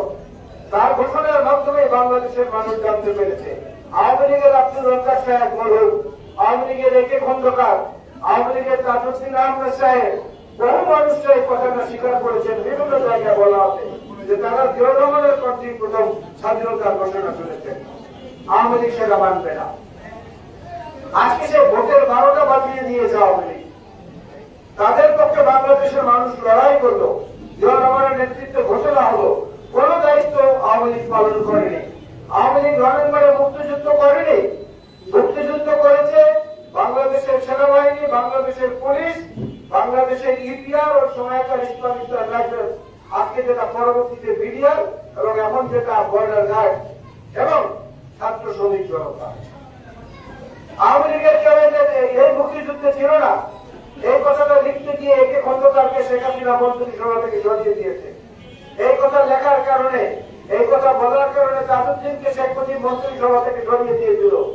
এই কথা লেখার কারণে আব্দুল রাজ্জাকের মতো লোককে বিনা চিকিৎসায় মারা যেতে হয়েছে, শেখ হাসিনা তার অসুস্থ অবস্থায় তাকে দেখেননি। এইটা হচ্ছে তাদের সঙ্গে আমাদের রাজনৈতিক সংস্কৃতির পার্থক্য। ওইখানে জিয়াউর রহমান কাদেরকে নিয়ে জাতীয় কমিটি করেন, আর এরা এখন দেশটাকে কোন পর্যায়ে নিয়ে গেছেন। জিয়াউর রহমান সাহেবের আজকের এই দিনে শাহাদাতের পরে জাতীয় সংসদের অধিবেশন তখন চলছিল। সেই সংসদ অধিবেশনে বিএনপির সবচেয়ে বড় সমালোচক এবং একজন অত্যন্ত শ্রদ্ধাভাজন পার্লামেন্টারিয়ান ছিলেন সুরঞ্জিত সেনগুপ্ত। তিনি কি বলেছিলেন জানেন? তিনি সেদিন পার্লামেন্টে বলেছিলেন 30শে মে থেকে 3রা জুন পর্যন্ত সারা বাংলাদেশের সর্বত্র এই যে লক্ষ লক্ষ মানুষের চলন্ত জানাজা, এই জানাজা দিয়ে প্রমাণ হয় বাংলাদেশের মানুষ জিয়াউর রহমান এবং তার দেশপ্রেম এবং তার সততাকে তাদের অন্তর দিয়ে শ্রদ্ধা করে। যারা অস্বীকার করেন তারা কার্পণ্যতায় ভুগছেন। কোরআন কোড এই কথা পার্লামেন্টের রেকর্ড এখনো আছে। সুরঞ্জিত সেনগুপ্ত বলেছেন, সেদিন রাশেদ খান বেগম দাঁড়িয়ে তার প্রশংসা করেছেন যে একজন খাঁটি দেশপ্রেমিক এবং একজন সৎ মানুষ। সেদিন আওয়ামী লীগের নেতা, সংসদের বিরোধী দলের নেতা আসাদুজ্জামান খান সাহেব, তিনিও ভূয়সী প্রশংসা করেছেন। না করেছে এমন লোক নাই। মার্কিন যুক্তরাষ্ট্রের ওই সময়কার রাষ্ট্রদূত উইলিয়াম পি মাইরাম, তিনি বলেছেন জিয়াউর রহমানের হত্যাকাণ্ডের পরে যে জিয়াউর রহমান যদি 1981-তে মৃত্যুবরণ না করে 1975-এ মৃত্যুবরণ করতেন, তাহলে এই দেশটা হয় আফগানিস্তান হতো, নাহলে আফ্রিকার কোন দেশে পরিণত হতো। শুধু স্বীকার করেন আওয়ামী লীগ। আওয়ামী লীগ জিয়াউর রহমানের নাম শুনলে মনে হয় শাড়ির আতরে আগুন লেগে গেছে, মনে হয় শাড়ির আতর ধরে কেউ টানাটানি করছে। এই মানসিকতা আজকে তারা পৌঁছেছে। সুতরাং আমাদেরকে বুঝতে হবে যে এই সময়টায় আমরা জিয়াউর রহমানকে তার সত্য কথাগুলো, তার জীবনের আদর্শগুলো যত বেশি করে তুলে ধরে নেতা কর্মীদের সামনে উত্থাপন করতে পারবো, তত আমরা আমাদের দায়বদ্ধতাকে সম্পন্ন করতে পারবো। সবকিছুর তো একটা নিয়ম আছে। রাজনীতি হচ্ছে একটা ম্যারাথন রেসের মতো, একটা রিলে রেসের মতো। স্পোর্টস হয় বা স্কুল কলেজে, এখানে অনেকেই অভিভাবক আছেন জানেন, একটা রিলে রেস হয় দৌড়ের মধ্যে। হাতে একটা কাঠি থাকে, একজন দৌড়ে একটা নির্দিষ্ট জায়গা পর্যন্ত গিয়ে কাঠিটা পরবর্তী লোকের কাছে পৌঁছে দেয়, পরবর্তী লোক পৌঁছে নিয়ে দৌড় শুরু করে। তিনি আবার আরেক জায়গায় যে কাঠিটা পৌঁছে দেন, সেই লোক পৌঁছে নিয়ে দৌড় শুরু করে। এইভাবে ঘুরে শেষ পর্যন্ত এই গন্তব্যস্থলে যিনি আগে পৌঁছেন তিনি প্রথম হন। আমাদের বর্তমান রাজনীতিতে কিন্তু সেরকম রেলে রুটের মতো। এখানে বাবু বয়সচন্দ্র রায়, কিন্তু আমাদের ভাই হাফিজ সাহেব কিংবা আমি, আমরা কতদিন থাকবো? এই বয়সী যারা আছেন তারা কতদিন থাকবে? আমরা কিন্তু কাঠিটা দিয়ে যেতে চাচ্ছি আপনাদের হাতে, তরুণ যুবক প্রজন্মের হাতে। তাদেরকে এই কাঠিটা পৌঁছে দিতে হবে পরবর্তী প্রজন্মের কাছে। তারা আবার পৌঁছে দিয়ে যাবেন পরবর্তী প্রজন্মের কাছে।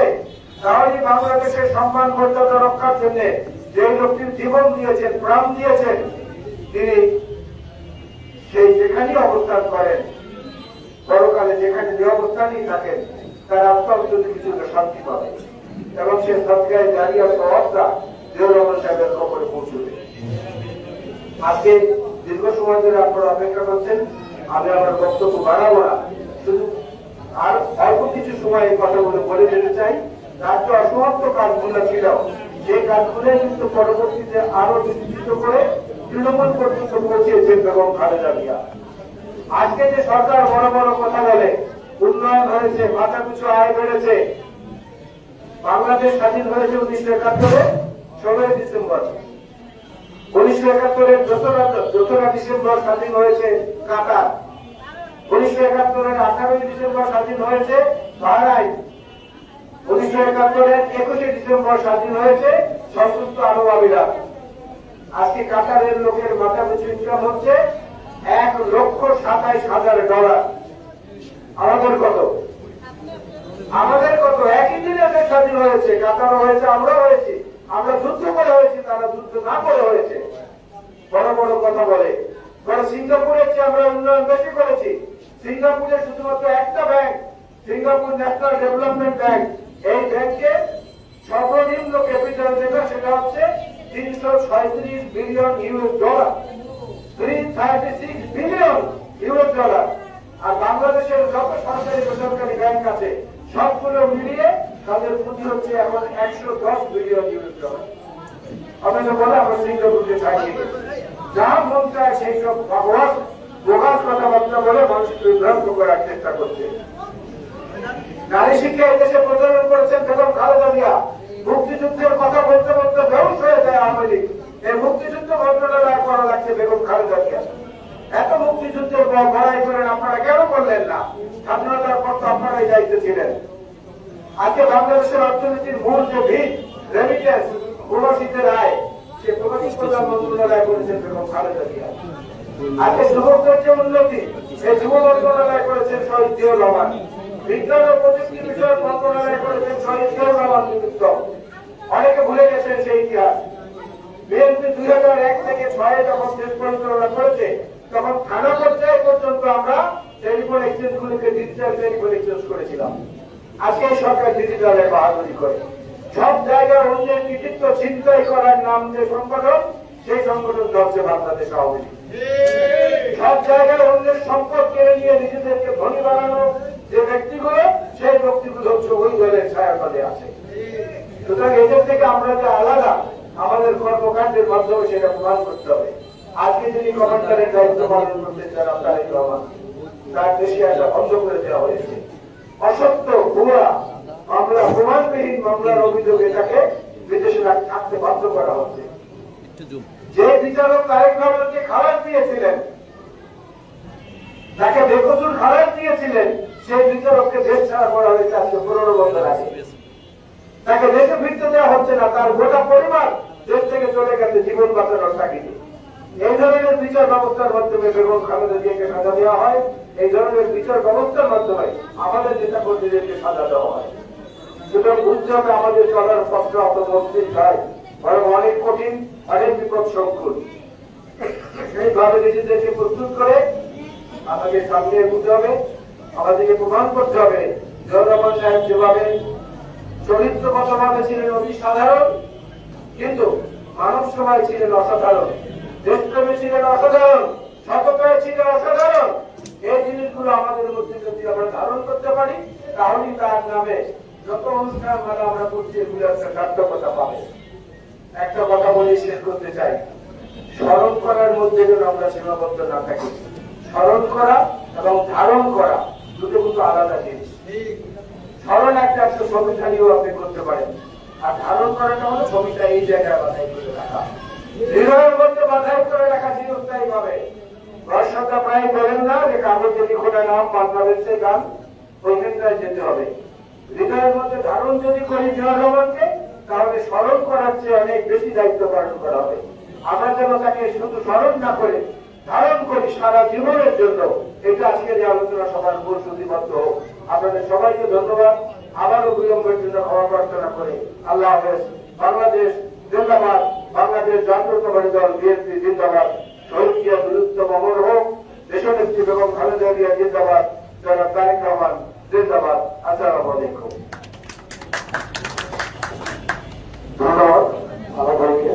এখন বক্তব্য নিয়ে আসছেন আমাদের যাকে নতুন করে চলে অবকাশ নেই, আমাদের টেকনাফ থেকে চলে সারা বাংলাদেশব্যাপী তিনি চলেছেন যার পুরস্কার সভা আজও আপনি বসে থাকেন এবং শহীদ প্রেসিডেন্ট জিয়াউর রহমানের সাথে তিনি রাজনীতি করা এবং তার সাথে সভা শুরু পেয়েছেন। আমাদের গণতন্ত্র বিএনপি স্থায়ী কমিটির সম্মানিত সদস্য বীর বন্ধুযোদ্ধা এই প্রাণগঞ্জ বিএনপি রাজনীতির ইতিহাসে প্রথম প্রতিনিধি এই বয়সযোদ্ধারা এখন আপনাদের সাথে বক্তব্য নিয়ে আসছেন।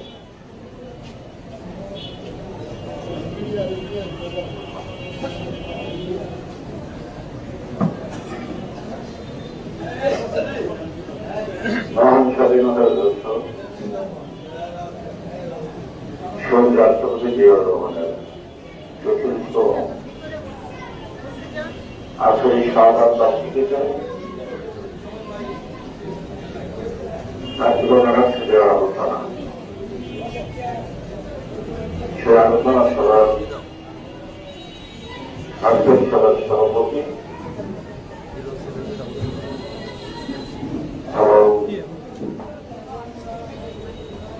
আমার সহকর্মী সহযোগী বক্তব্য রাখবেন মহাজন অন্যান্য নেতৃবৃন্দ। আমি কারণ প্রতিদিনের কারণে যে সবাই আমরা করেছি প্রচন্ড গরম, অনেক সময় ধরে আপনার তারপরও জিয়াউর রহমানকে আপনারা স্মরণই করেন না, তাকে ধারণই করেন, এটি তার প্রমাণ। এই একটি ব্যক্তি যার কথা বলতে গেলে কিন্তু নিজের প্রতি বলা যায়। আর জিয়াউর রহমানকে বড় করার প্রয়োজন নাই মতবাদের ছোট, কারণ জিয়াউর রহমান এর তুলনা জিয়াউর রহমানকে পছন্দ নয়। আমি অনেক জ্ঞানী লোকের সান্নিধ্য লাভ করছি, অনেক বড় বড় রাজনীতিবিদের সান্নিধ্য লাভ করছে। আমি আমার জিয়াউর রহমানের সান্নিধ্য লাভ করে দেখেছি। অনেকের সাথে তাকে তুলনা করা যায়, অথচ সাধারণ স্বাভাবিক জীবনযাপন করতে হবে। তার মধ্যে রোজগার ছিল না, অর্থনৈতিকভাবে স্বাবলম্বী হওয়া, পরিবার পরিজনের জন্য কিছু করে দেওয়া, এইসব ভাবনা তার মাথায় কখনো কাজ করে। তিনি পোশাকের হাত থেকে পরিষ্কার পরিচ্ছন্ন ছিলেন, কিন্তু কখনো দামি পোশাক করতেন না। তার সাহসিকতা ৭১ সাক্ষী, তার দেশ প্রেম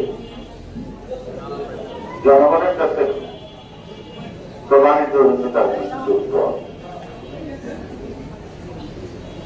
এবং ওনাকে উদ্দেশ্য সামনে দিন কিন্তু তাকে হত্যা করা হয়েছে, কিন্তু হত্যাকারীরা সাথে সাথে কল্যাণ করতে পারে নাই। আগাম জনগোষ্ঠীর মানুষের যে ঘর সুবিধান্ত, সেই ঘরের কাছে বিপক্ষের ষড়যন্ত্রকারীরা থাকতে করে মাথা দিতে হবে।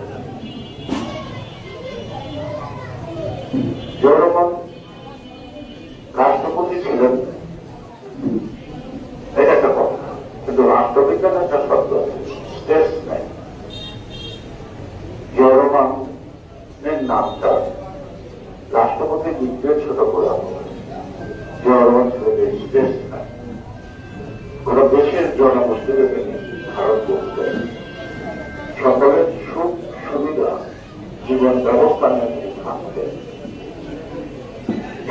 তারেক রহমান করি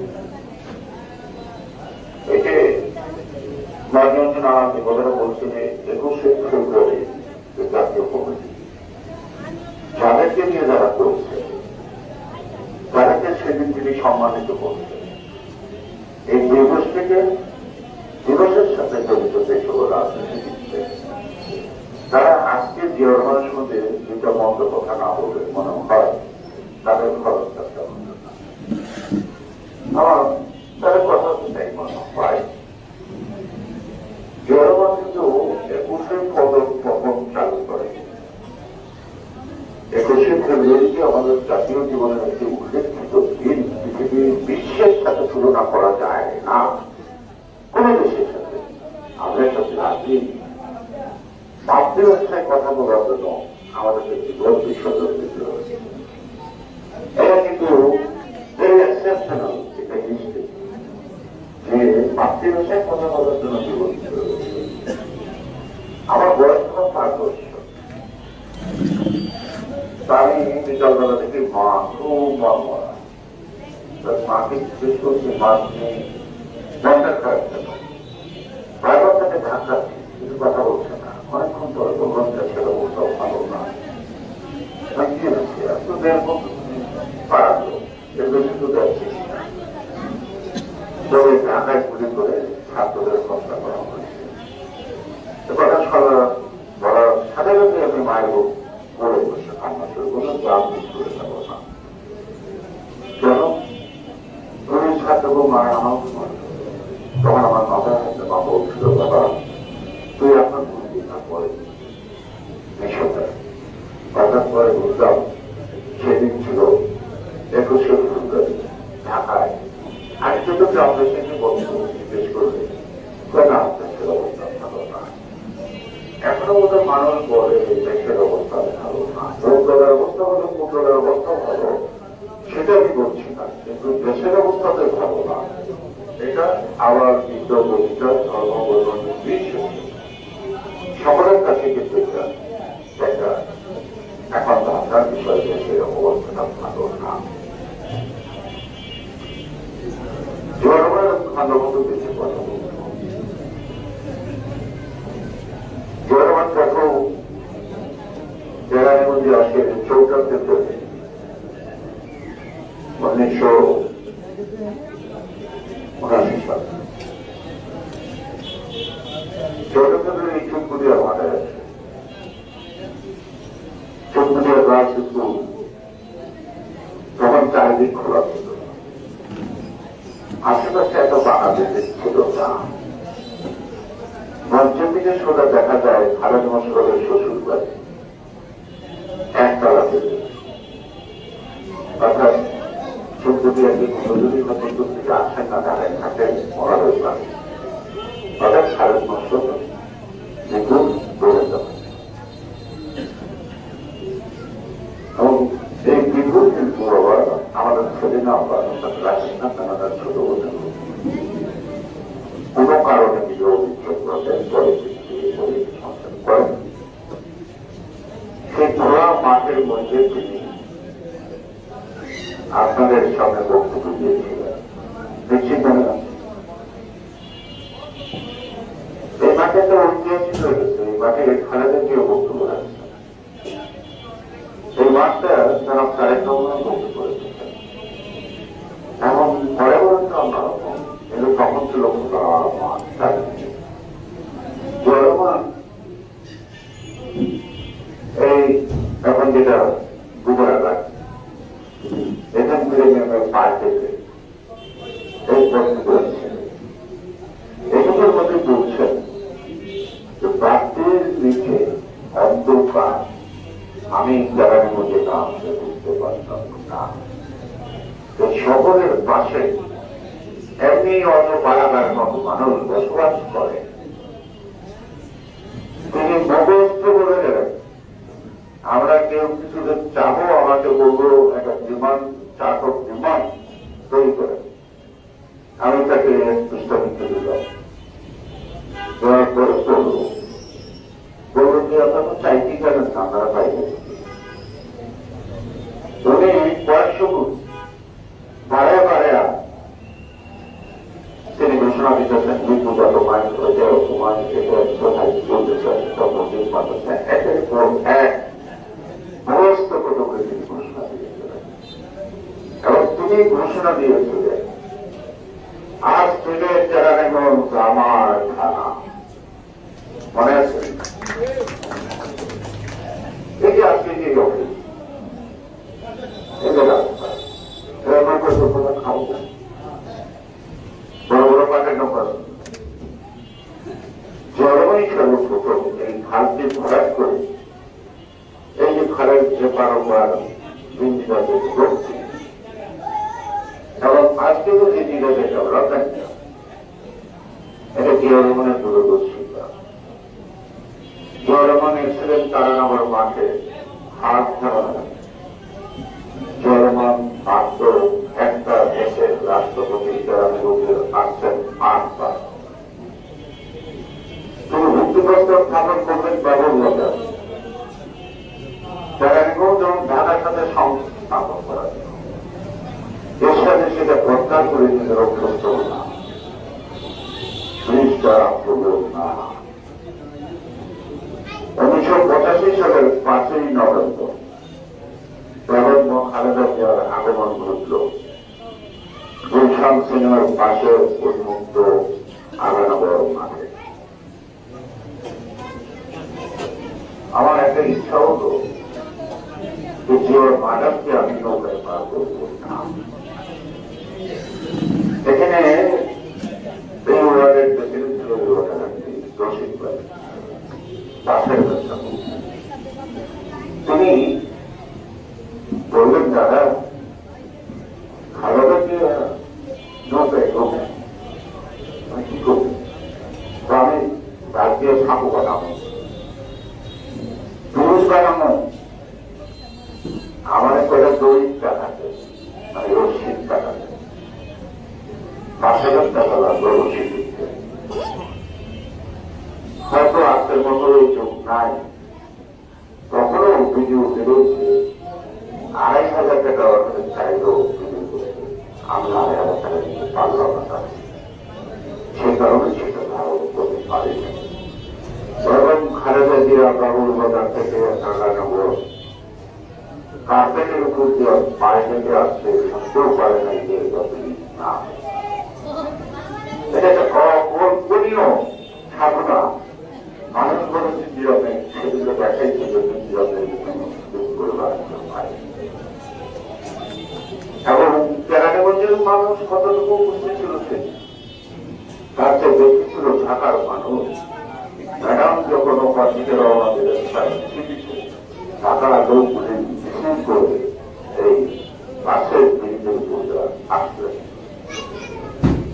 সেদিন এইটার আয়োজনের কৃতিত্ব ছিল বন্ধুরা যাদের কৃতিত্ব ছিল তারা আমি দেখছি না নাই তখন বিএনপির পক্ষ থেকে একটু বিরোধিতা করা হলো অনুপস্থিত থাকলো শুধু তখন নাজিম ভাই engineer union BNP general secretary তিনি সকলের বাধা প্রতিক্রম করে তিনি সবাই হাজির করলেন এবং আমরা ওনাকে তিনি সভাপতিত্ব করার এখানে থানা বেশি থাকার কথা তারা থাকলো না জেলা কমিটির জেনারেল সেক্রেটারি থাকার কথা তারা থাকলো না। যেখানে বলছি যে আমার বিএনপি গ্রন্থের কথা বলছে তাদের পার্লামেন্ট ভবনে বসে আছে যখন পার্লামেন্ট ভবন আজকের প্রধানমন্ত্রীর কার্যালয় পেয়েছেন মানিক মিয়া এভিনিউ থেকে পার্লামেন্ট ভবন তখনও উদ্বোধন হয় নাই। আর প্রতিদিন যেতাম পার্লামেন্টের নেতৃত্বের বক্তব্য শোনার জন্য উনাশির পার্লামেন্টের মতো আরেকটি পার্লামেন্ট আরো 100 বছর পরেও বাংলাদেশে হবে না সম্ভব। সোসাইটি যাকে বলা হয় রাজনীতিবিদ যত উচ্চ হবে সেই পার্লামেন্টে বক্তব্য তখন সবুজ খান বক্তৃতা দিতে নিজে দিতে গণঅভিযোগ তার মাধ্যমে সবকে পারতাম না। আমাদের কনিষ্ঠ পার্লামেন্টের মেম্বার নিজেদিকে ভক্তপূর্ণ আরেকটা যেন বাংলায় রেখে এবার সবুজ খান নিজেদিকে বললাম আমার সমাবেশী না হল সমমর্যাদা মাননীয় সংসদ সদস্য আহমেদ সংসদের অধ্যক্ষকে সম্বোধন করে বললেন বাংলা কয়েকটা হলে বাংলা সবখান দিয়ে শুরু করলেন। তারপরে যখন বাংলায় তার কবি বক্তব্য মনে হয় রবীন্দ্রনাথ ঠাকুরের কবিতা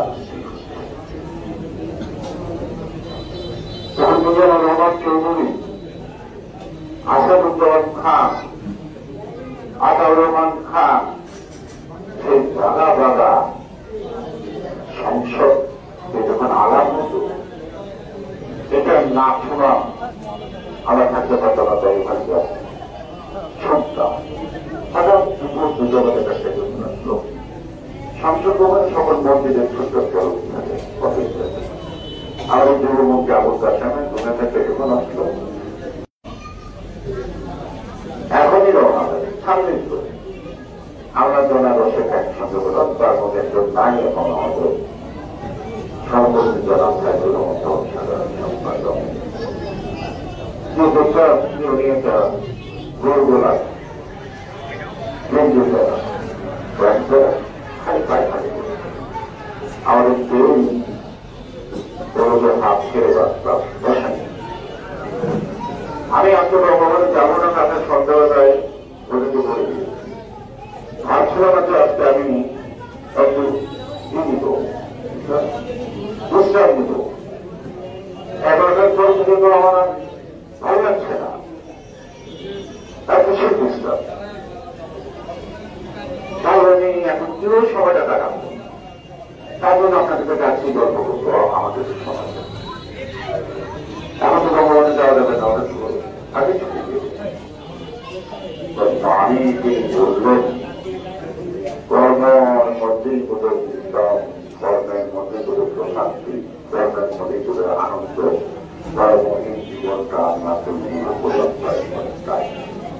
আমি অস্থির করি অর্থাৎ জগন্নাথ আজ পাব তুমি একটি সময় নষ্ট করতে চাইছেন না। এবারে আপনারা ভুল বুঝতে পারেন না কখনো। তিনি যা শুরু করলেন একটার পর একটা গল্প, তারপরে বললেন যে দেশে আমি আজীবন রাষ্ট্রপতি থাকবো এখন আমি যখন রাষ্ট্রপতি থাকবো না তখন আমি কোথায় থাকবো? ওই বাড়িটা আমাকে ছেড়ে দিতে হবে না, আমাকে একটা বাড়ি করা প্রয়োজন। তো প্রথমের দিকে করতে পারো ওই যে ভিতরে একজন আছে সে প্রায় বলবে একটা বাড়ি করো। আর বাঙালি মেয়ে দায়িত্ব স্বামী সংসার একটা বাড়ি উচ্চতে বড় উচ্চাকাঙ্ক্ষা থাকে। কাজে উদ্দেশ্য করে খারাপ হয়ে যেতে না, সেই খারাপের যে এই দেশের দায়িত্ব দেওয়া গ্রহণ করবেন সেই সময় রচনা করবেন না। তারপরে করলেই পারেন হ্যাঁ করলেই কত মানুষ বলে রাস্তার সাথে চলে যায়, কিন্তু আত্মীয় রহমানের একটা রাস্তা কাজ করতে রাষ্ট্রীয় কোষাগারের টাকা পরোক্ষভাবে যে হাত করবে এটা কি জানেন? জানেন না? এটা বড় বড় ব্যবসায়ী আমার একটা বাড়ি তুলে দেবো, আর ব্যবসার আরাম দিয়ে যে আমার থেকে রাস্তার ক্ষমতা নিয়ে আসবো, এই টাকা তো খরচ করার অধিকার আমার নাই। আপনারা কি রেলওয়ে দিয়ে হাঁটেন কখনো? হ্যাঁ কি করছেন কমলপুর রেলওয়ে স্টেশনে ট্রেনে আসছি আমি রাত্রি 3টা-4টা থেকে কমলপুর রেলওয়ে স্টেশনে পায়ে কেটে ঘুরছি দুই পাশে বসছি। তারপরে ট্রেন লাগে রাত্রিবেলা কত রাত্রি ঘুমায়, কত লোক ঘুমায় জানেন? জানেন না। আপনারা সদরঘাট টার্মিনালে গেছেন কখনো? নিশ্চয় টার্মিনালের উপরটা দেখেন, টার্মিনালের নিচে যে একটা জায়গা আছে খালি, সেখানে মাটি দুটা মাটি রাত্রিবেলা শত শত লোক ঘুমায় সেখানে। ছেঁড়া কাঁথা কার্পেটের যায় দিকে পশ্চিম দিকে যায়, আরেকবার পূর্ব দিকে যায়। রসা মারতে গিয়ে একজনের খবর আরেকজনের কালে পড়ে, উঠে আমার কালে পড়ে থাকে। আমি নীরব এগুলো থেকে দাঁড়িয়ে ঘটনা খাইতেছিলাম আমাদের জীবন ব্যবস্থা। আচ্ছা, আমার ফ্যামিলিতে কয়টা লোক বলেন তো? অত্যন্ত আমি গণবিশ্বাস ম্যাডাম তো আসতে পারি, আর সূর্য ওটা দুটো ছেড়ে আসবে। ও সূর্যের এখনো দেখান নাই, দেখেন। আচ্ছা, এখনো দেখাবো ছবিটা। তাহলে চারজন, আমি, আপনার ম্যাডাম আর আমার দুটো ছেলে, চারজনের সঙ্গে দেখা। এই রাজনীতি করেন মুসলিমের করে মাত্র ইসলাম দক্ষিণ আমেরিকার নির্যাতিত নিপীড়িত মানুষের নেতা জিয়া রহমান। তাহলে আমার ফ্যামিলিতে চারজন সদস্য হবে কেন? বাংলাদেশের মানুষ সবার 56,000 বর্গমাইলের মধ্যে 10 কোটি বাস করে। আমি 10 কোটি মানুষের পরিবারের প্রথম ব্যক্তি, যার দায়িত্ব তাদের খাদ্য, তাদের বস্ত্র, তাদের বাসস্থান, তাদের চিকিৎসা, তাদের শিক্ষার ব্যবস্থা করা। কি বলতে তাদের সামর্থ্য নয়? আমরা আমরা রাষ্ট্র চালাই, আমরা ভুল, আমরা পাই না, এটা আমাদের অক্ষমতা। ওই উপরে যদি বুঝবে এটা তাদের অধিকার, বড় বড় চালান করে সব দখল করবে এই বস্তির লোকটা, মনে রাখবেন। One man, let us know when of work, আসেন একসঙ্গে কাজ করে। সকলের যখন বাসস্থান হবে, আমার আপনার বাসস্থান তো হবে আরো না করে। ধরেন কথাটা তো, প্রস্তুত লোক তারা এরকম কষ্ট করে, তাদের সামর্থ্য নাই, কথা বলতে চলবেন না। এটা তাদের অধিকার বাসস্থান পাওয়া। কিন্তু এখন বস্তু দখল করে মন্ত্রীরা গড়ে সম্পদ দখল করে মন্ত্রীরা নাকি? সে রবীন্দ্রনাথ ঠাকুরের ভাষায় বলতে হয়, এই দুনিয়ায় খায় সেই বেশি চায়, এত চায় ঘুরি ঘুরি, রাজার হস্তে করে সমস্ত কাঙ্গালের সব। আজকে রবীন্দ্রনাথ ঠাকুরের এই কথাগুলি হারে হারে মর্ম দিয়ে বুঝতে চেষ্টা করে। যারা কাঙ্গাল ছিল, জনগণের সমর্থন নয়, 18 বছর ক্ষমতায়, এরা এখন কাঙ্গালের ধন চুরি করতে করছে। এই যে একটা, আমি ভালো বলছি না, এটা মারা গেল কলকাতাতে নাকি, আলাদা আলাদা করো। কিন্তু যে সকল কথা শুনছে শোনা যায়, তাকে বোঝা যায় একটা অপরাধের ইতিহাস চাপা পড়ে গেল। আমার মনে প্রত্যেকেরই যদি ইতিহাস না হয়, 300 আসনে এই রকম মধ্যে কয়জন বাদ আছে, এরকম করা কষ্ট। সুতরাং জনগণ হতে পারে তার অনেক গুরু, তিনি কারো সমালোচনা করতেন না, তিনি কারো সমালোচনা করতেন না। একবার হরতাল ডাকিয়েছে আওয়ামী লীগ, জাসদ, কমিউনিস্ট পার্টি। জিয়া রহমান একটা 1100-1200 সিসি বড়রা গাড়ি দিয়ে বঙ্গবনে যাচ্ছেন। এই যে পাটনার উত্তর আছে কমিউনিস্ট পর্যটনের মতটা, ওনার গাড়িতে কিনে পাচ্ছেন। সাথে সাথে সিকিউরিটিতে নাইমা বন্দুক চাপ করছে। জিয়া রহমান নাইমা বলে গাড়ি প্রথম, তিনি চলে যাবেন, কিচ্ছু বলবেন না। আমাদের কাছে ব্যবস্থা নেব, আমার তরুণ মানুষ, আমরা তো উপাদান নেব। আমরা সন্ধ্যাবেলা মনিষ্ঠারে অনিষ্ঠা নষ্ট করে দিলাম। তার থেকে অনেক ডাক করলো, 27 নম্বর জিয়া রহমান ডাকলো, বললেন কমিউনিস্ট পার্টির অফিসে হামলা কারা করছে? সংগঠনের যারা আমি বলতে ব্যবহার করি না, কে কে করছেন আপনারা আমি জানি। ভুল করেন না স্যার, আপনি ভুল করেন কেন? আর যারা হামলা করছে তারা খন্দকার মোর্চাদের স্লোগান বিরোধী খন্দকার মোর্চাদের অফিসে। হ্যাঁ, প্রত্যেক খন্দকার মোর্চাদের লোকরা গণেশভাবে ভাঙছে, আমি জানি তারা ভাঙছে। ভবিষ্যতে যেন ওটা না হয়, ভবিষ্যতে যাতে না হয়।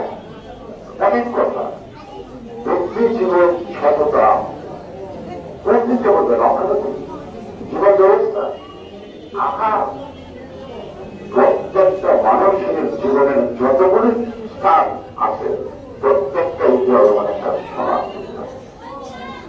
শুধু এক টুকরা আমাদের যুবদলের প্রতিষ্ঠা বার্ষিকী পল্টন বাজার থেকে আমরা জীবনের জন্য বাইরে গিয়েছিলাম। সেদিন হাতে গড়ে সেদিন জিয়াউর রহমানের জন্মদিন। আমি একটা লাইভ দিতেছিলাম, জনতা তোমার ধন্য হল বাংলাদেশের মাঠে ওই গরুকে জিয়া তুমি সোনার চোখ এই সত্তর টাকা উড়াবে। এর আগে বললেন বাবা বললেন এই কবিতাটা খেলে আমার মেলাটা কবিতা না একটা আপত্তি থেকে আসতে আমি দেখেছি। তখন ছোট ছিল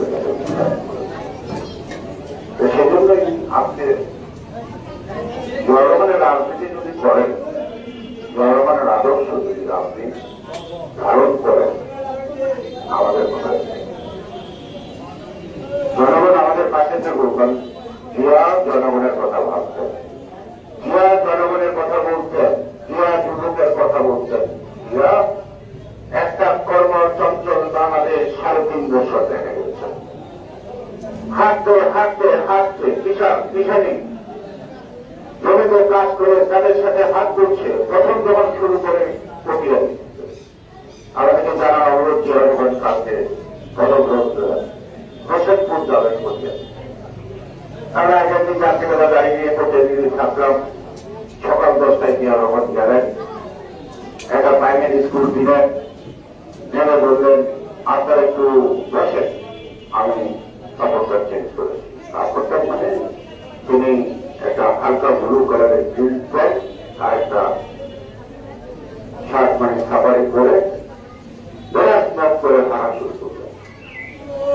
বয়সটা আমার ছোট, আমি তো যুব। মাইল 2 কিলোমিটার হাঁটার পরে আমরা অনেক দূরে করে দিচ্ছি। উনি হাঁটছেন নর্মালি, আমরা দৌড়াচ্ছি পাচ্ছি না। তখন আমাদের যে মাইক্রোবাস ছিল, মাইক্রোবাসটা অন্য পথ ছিল। যদি আমি কৌশলের আগে 5 কিলোমিটার দূরে, সেখানে গিয়ে থেকে জিয়াউর অর্থাৎ গাড়ির গতিকেও আর মানে যেত জিয়াউর হাঁটার গতি। চারিদিক থেকে বঙ্গবন্ধুর মানুষ ছুটছে জনগণের অবরোধটা তৈরি করছে। আত্মনির্ভরশীল হতে কাজ করতে হবে, এই আত্মার বিশ্বাসটা জনগণের মাথায় ফেলে দিতে পারছিলেন। আর আজকে আমরা কি করি নাম বলি আর কি বলবো, বলার শেষ পাই না। জনগণ অনেক কাছে দেখছি, অনেক কথা বলছি, অনেক কথা শুনছি, এবং শেষ একটা কথা বলার জীবনে আমাদের নিয়ন্ত্রণ ফান্ড 5 জন লোক যেতে হবে। তো সেটা আমার নাম আপনাদের নাম নাই, সাইফুর রহমানকে চিন্তা করবো কেন আমাদের নাম থাকবে না? জীবনন্তি তার কথায় রেড করে আমার নাম দুটো 19 নম্বর, 2 জনের নাম দুটো 20 নম্বর, যাই হোক কিন্তু 5 নম্বর, অর্থাৎ 3 জনের তালিকা থাকে। সেখানে জিয়াউর রহমান দেখলাম 19 নম্বরের নামটা 1 নম্বরের পিঠ মার দেশে পাঠিয়ে দিয়েছেন। এখন যুবমঞ্চে আমার দেশের মাথা খারাপ, আমাদের কোন প্রশ্ন তার মধ্যে গাড়িবাড়ির অফিসে তারা তাকে রাখেন যে দেখি রহস্য আমি নাচিও না তখন না চিনি না জানি না কথাবার্তা হবে সেটা না কথা। আমি ক্ষমা করে দিন দরকার আমি ওনাকে উনি আমার নামটা কিন্তু 1 নম্বরে কোথায় উচিত নম্বর দেখলাম জানালাম তার বহুমুখী কর্মকাণ্ড বহুমুখী ভাবনা সবকিছু দেশকে দিলাম, পরিবারকে দিলাম। সেই জন্যই জুয়া জনতা জুয়া মরে না, জুয়া সবসময় স্মরণে, সবসময় মানুষের বরণে, জুয়া সবসময় মানুষের হৃদয়ে। সুতরাং একটা যুদ্ধের প্রতি জুয়াকে স্মরণ করলেই আমাদের দায়িত্ব পালন করার শেষ হয় না। আমরা প্রতি পদে পদে জুয়াকে স্মরণ করতে হবে, জুয়াকে অনুসরণ করতে হবে এবং জুয়াকে ধারণ করতে হবে। জুয়ার ভাবনাকে নিজের ভাবনা বলে ভাবতে হবে, তাহলে জনগণ আপনার কাছে থাকবেন, তাহলে আপনি জনগণের নেতা হবেন, তাহলে আপনি জনগণের মাঝে বেঁচে থাকবেন মানবেন। আমি আশা করব যে অনেক গুণের গুণাবলী তার জন্য একটা গুণ অন্তত নিজের জীবনে করতে করতে পারেন, তাহলে তার সদস্যরা করাটা সার্থক হবে, সম্মানের হবে, রোগ দেখানো হবে না। সবাই ভালো থাকুন, সুস্থ থাকুন। আমি আবার বলব যে জুয়া জনতা সেই জুয়া মরে না। হ্যাঁ, জুয়ার মনে ধারাবাহিকভাবে খালেদা জিয়া তিনিও কাজ করতেন মানুষের হৃদয়ের মাঝে। যারা জুয়া মরলে থাকবে না ব্যক্তি খালেদা জিয়া ফুটবল মারছেন তার মতো, যারা ভাবছেন আজকে ক্ষমতায় থাকবে খালেদা জিয়াকে আটকে রাখতে বলে বিএনপি ধ্বংস হবে, আল্লাহর বিধান তাদেরই সন্তান এখন দলের নেতৃত্ব দিচ্ছে। কত দূর থেকে এত দূরে থাকে, তারপরেও তারেক রহমানের নাম শুনলে বদনানিয়া প্রার্থনা করে দেব। এখনো তারা খালেদা জিয়ার নাম শুনে রাখতে ঘুমাতে পারে না। কোথায় কোথাও তারেক রহমান কিছু তারেক রহমান যদি দেশে থাকে, হ্যাঁ এত দুটো কথা আসতে যাবতীয় নিজের পর যদি ছুটে উত্তর তাদের পায়ের নিচে মাটি তারা শেষ পাথরের উপরে আছে। সেই কারণে যার পা মাটি স্পর্শ করে না সে এই বাংলাদেশের মাটির রক্ত যার কাছে খায় সে বাংলাদেশকে ভালোবাসতে পারে না, সে জনগণকে ভালোবাসতে পারে না। সুতরাং তারা ব্যস্ত লুটপাট করে ধন সম্পদ করা তাদের কাজ দেশের জনগণের জন্য না। সেই কারণে জনগণের দায়িত্ব এই ধরনের একটা দেশি শাসন ব্যবস্থা থেকে নিজেদেরকে মুক্ত করার জন্য সেই একাত্তরের মতো মঞ্জুর হবে সেই জেলার তত অনুসরণ করতে শাসনে মুক্ত হয় না, শাসনে দেশ স্বাধীন হয় না। দেশ স্বাধীন হচ্ছে যুদ্ধ, সেই যুদ্ধের সূচনা ঘোষণা এবং যুদ্ধ সবকিছুই তাহলে করে কিছু বলা যায় না। আপনারা অনেক কষ্ট করছেন জনগণের জন্য। জনগণ যদি আপনাদের আচরণে সন্তুষ্ট হয় সেটি হল আপনাদের জীবনের জন্য অনেক বড় পুরস্কার। সেই পুরস্কারটি অর্জন করার জন্য আমি আশা করবো আপনারা সকল সময় সক্রিয় থাকবেন, সচেতন থাকবেন। সবাই ভালো থাকুন, সুস্থ থাকুন। বাংলাদেশ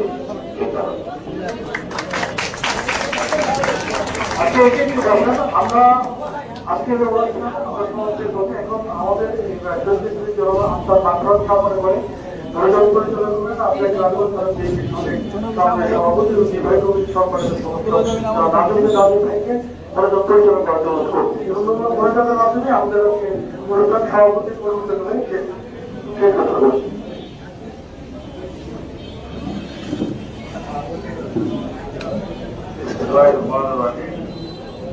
الله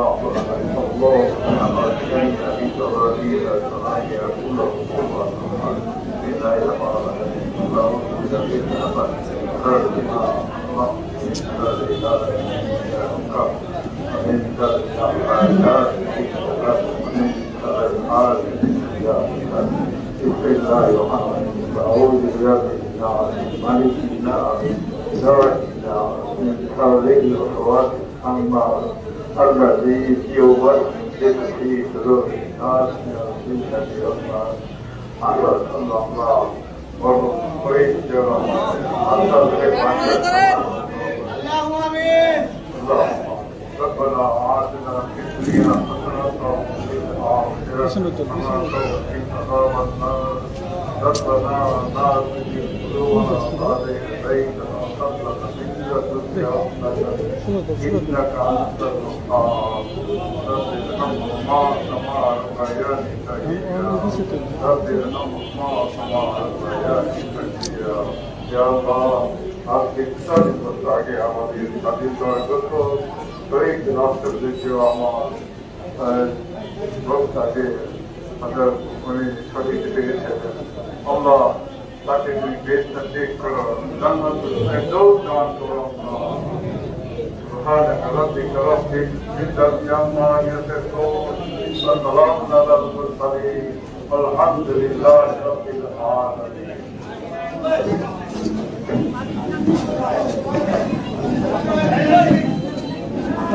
আমাদের যে দলীয় নেতা কর্মী আছেন তারা যেখানে আছেন বসে যান, আপনাদের এখানে খাওয়ার ব্যবস্থা করা হবে, ঠিক আছে? আর অফিসে কেউ যাবেন না, আপনারা যেখানে সবাই বসে যান, আপনারা সেখানে বসে যান, আপনাদের এখানেই আমাদের খাওয়ার ব্যবস্থা করা হয়, ঠিক আছে? আমাদের যে দলীয় জাতীয় নেতা কর্মী আছেন তারা চাকর অবস্থাতে থাকেন এবং আমাদের ছাত্রদের যারা নেতৃত্ব আছেন তাদের দায়িত্ব দেবে তারা আপনাদের নেতা কর্মীদেরকে খাওয়ার ব্যবস্থা করবেন। ধন্যবাদ।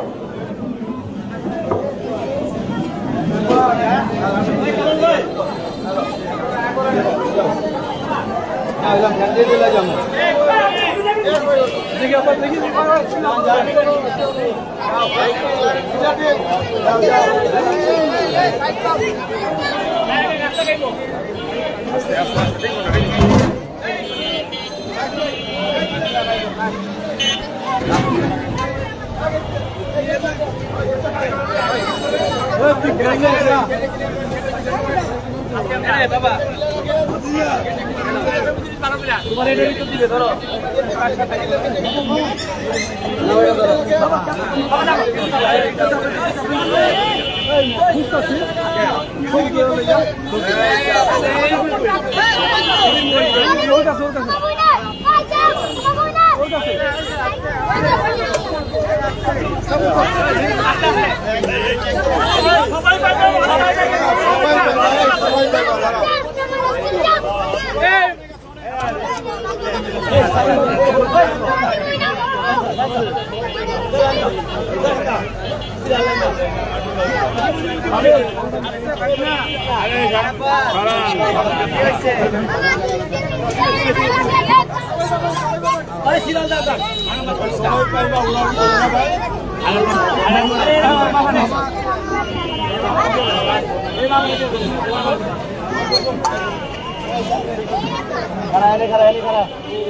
अरे बेटे हेंदा लाइन खड़ा এটা আমি কি হেন্না কি করতে ওই তো হুয়া করতে হুয়া পানি নামো এটা নামো আপনি ওই হয়ে গেছে না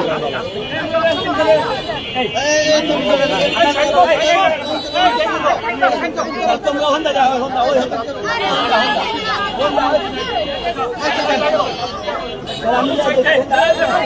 এই কি সাইড দেন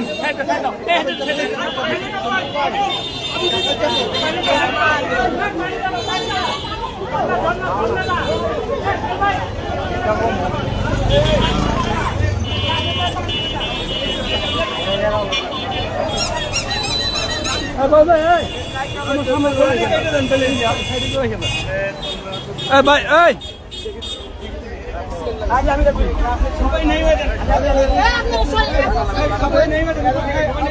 এই সামনে থেকে যাবেন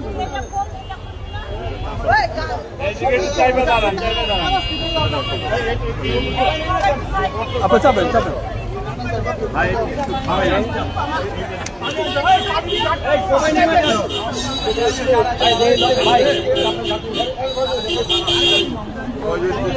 একটা ছবি তুলে মান যাবো ম্যাডাম আরে আমরাও তো তুলুন নাকি এ ভাই 1 মিনিট আমি এখানে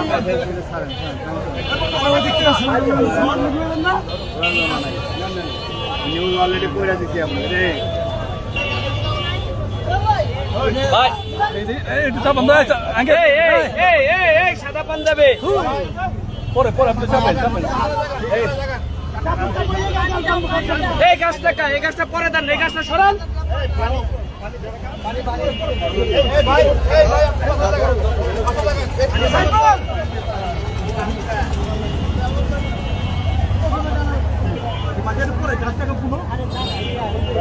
হ্যালো হ্যাঁ তো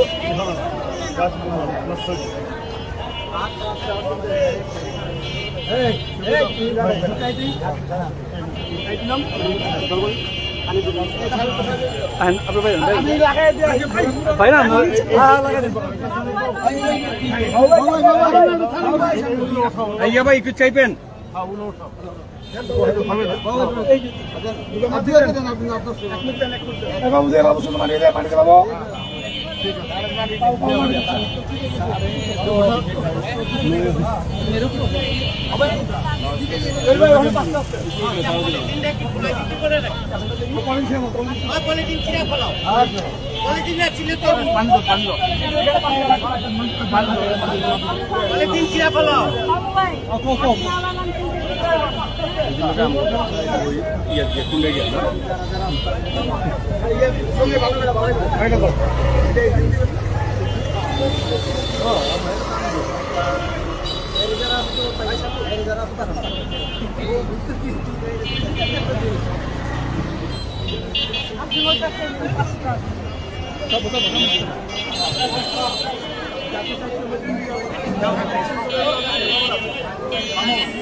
আগে কোনটা এটা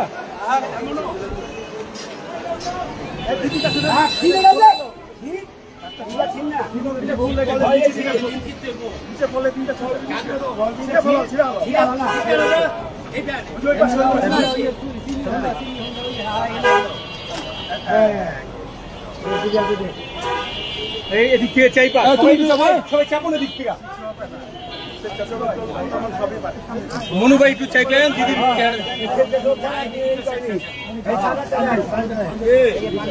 এদিক থেকে পিছনে তোমার দেওয়া লাগবো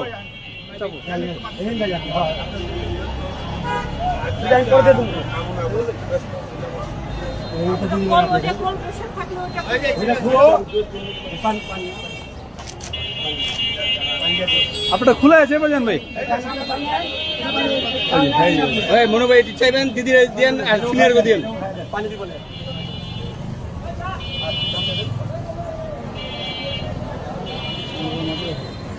মনু হেনে তিনটা কটা দিনে কাপড় খালি নাই তিনটা আছে তিনটা আছে আর ওই যে হাসপাতাল সামনে সামনে আমার সামনে পাঁচটা এই নিছো হ্যাঁ পাঁচটা হাসপাতাল আর বিনা আর কোহেন দিবেন জানি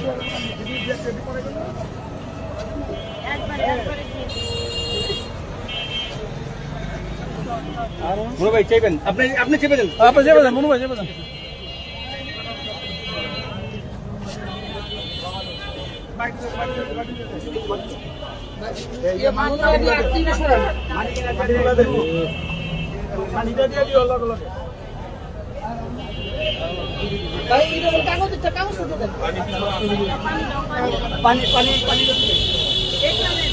এটা ওই ইয়াতে চুলা দেন না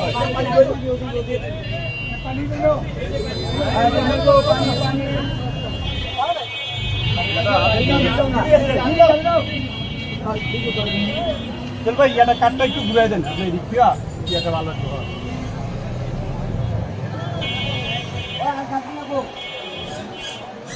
তিনটা দিচ্ছি আর তিনটা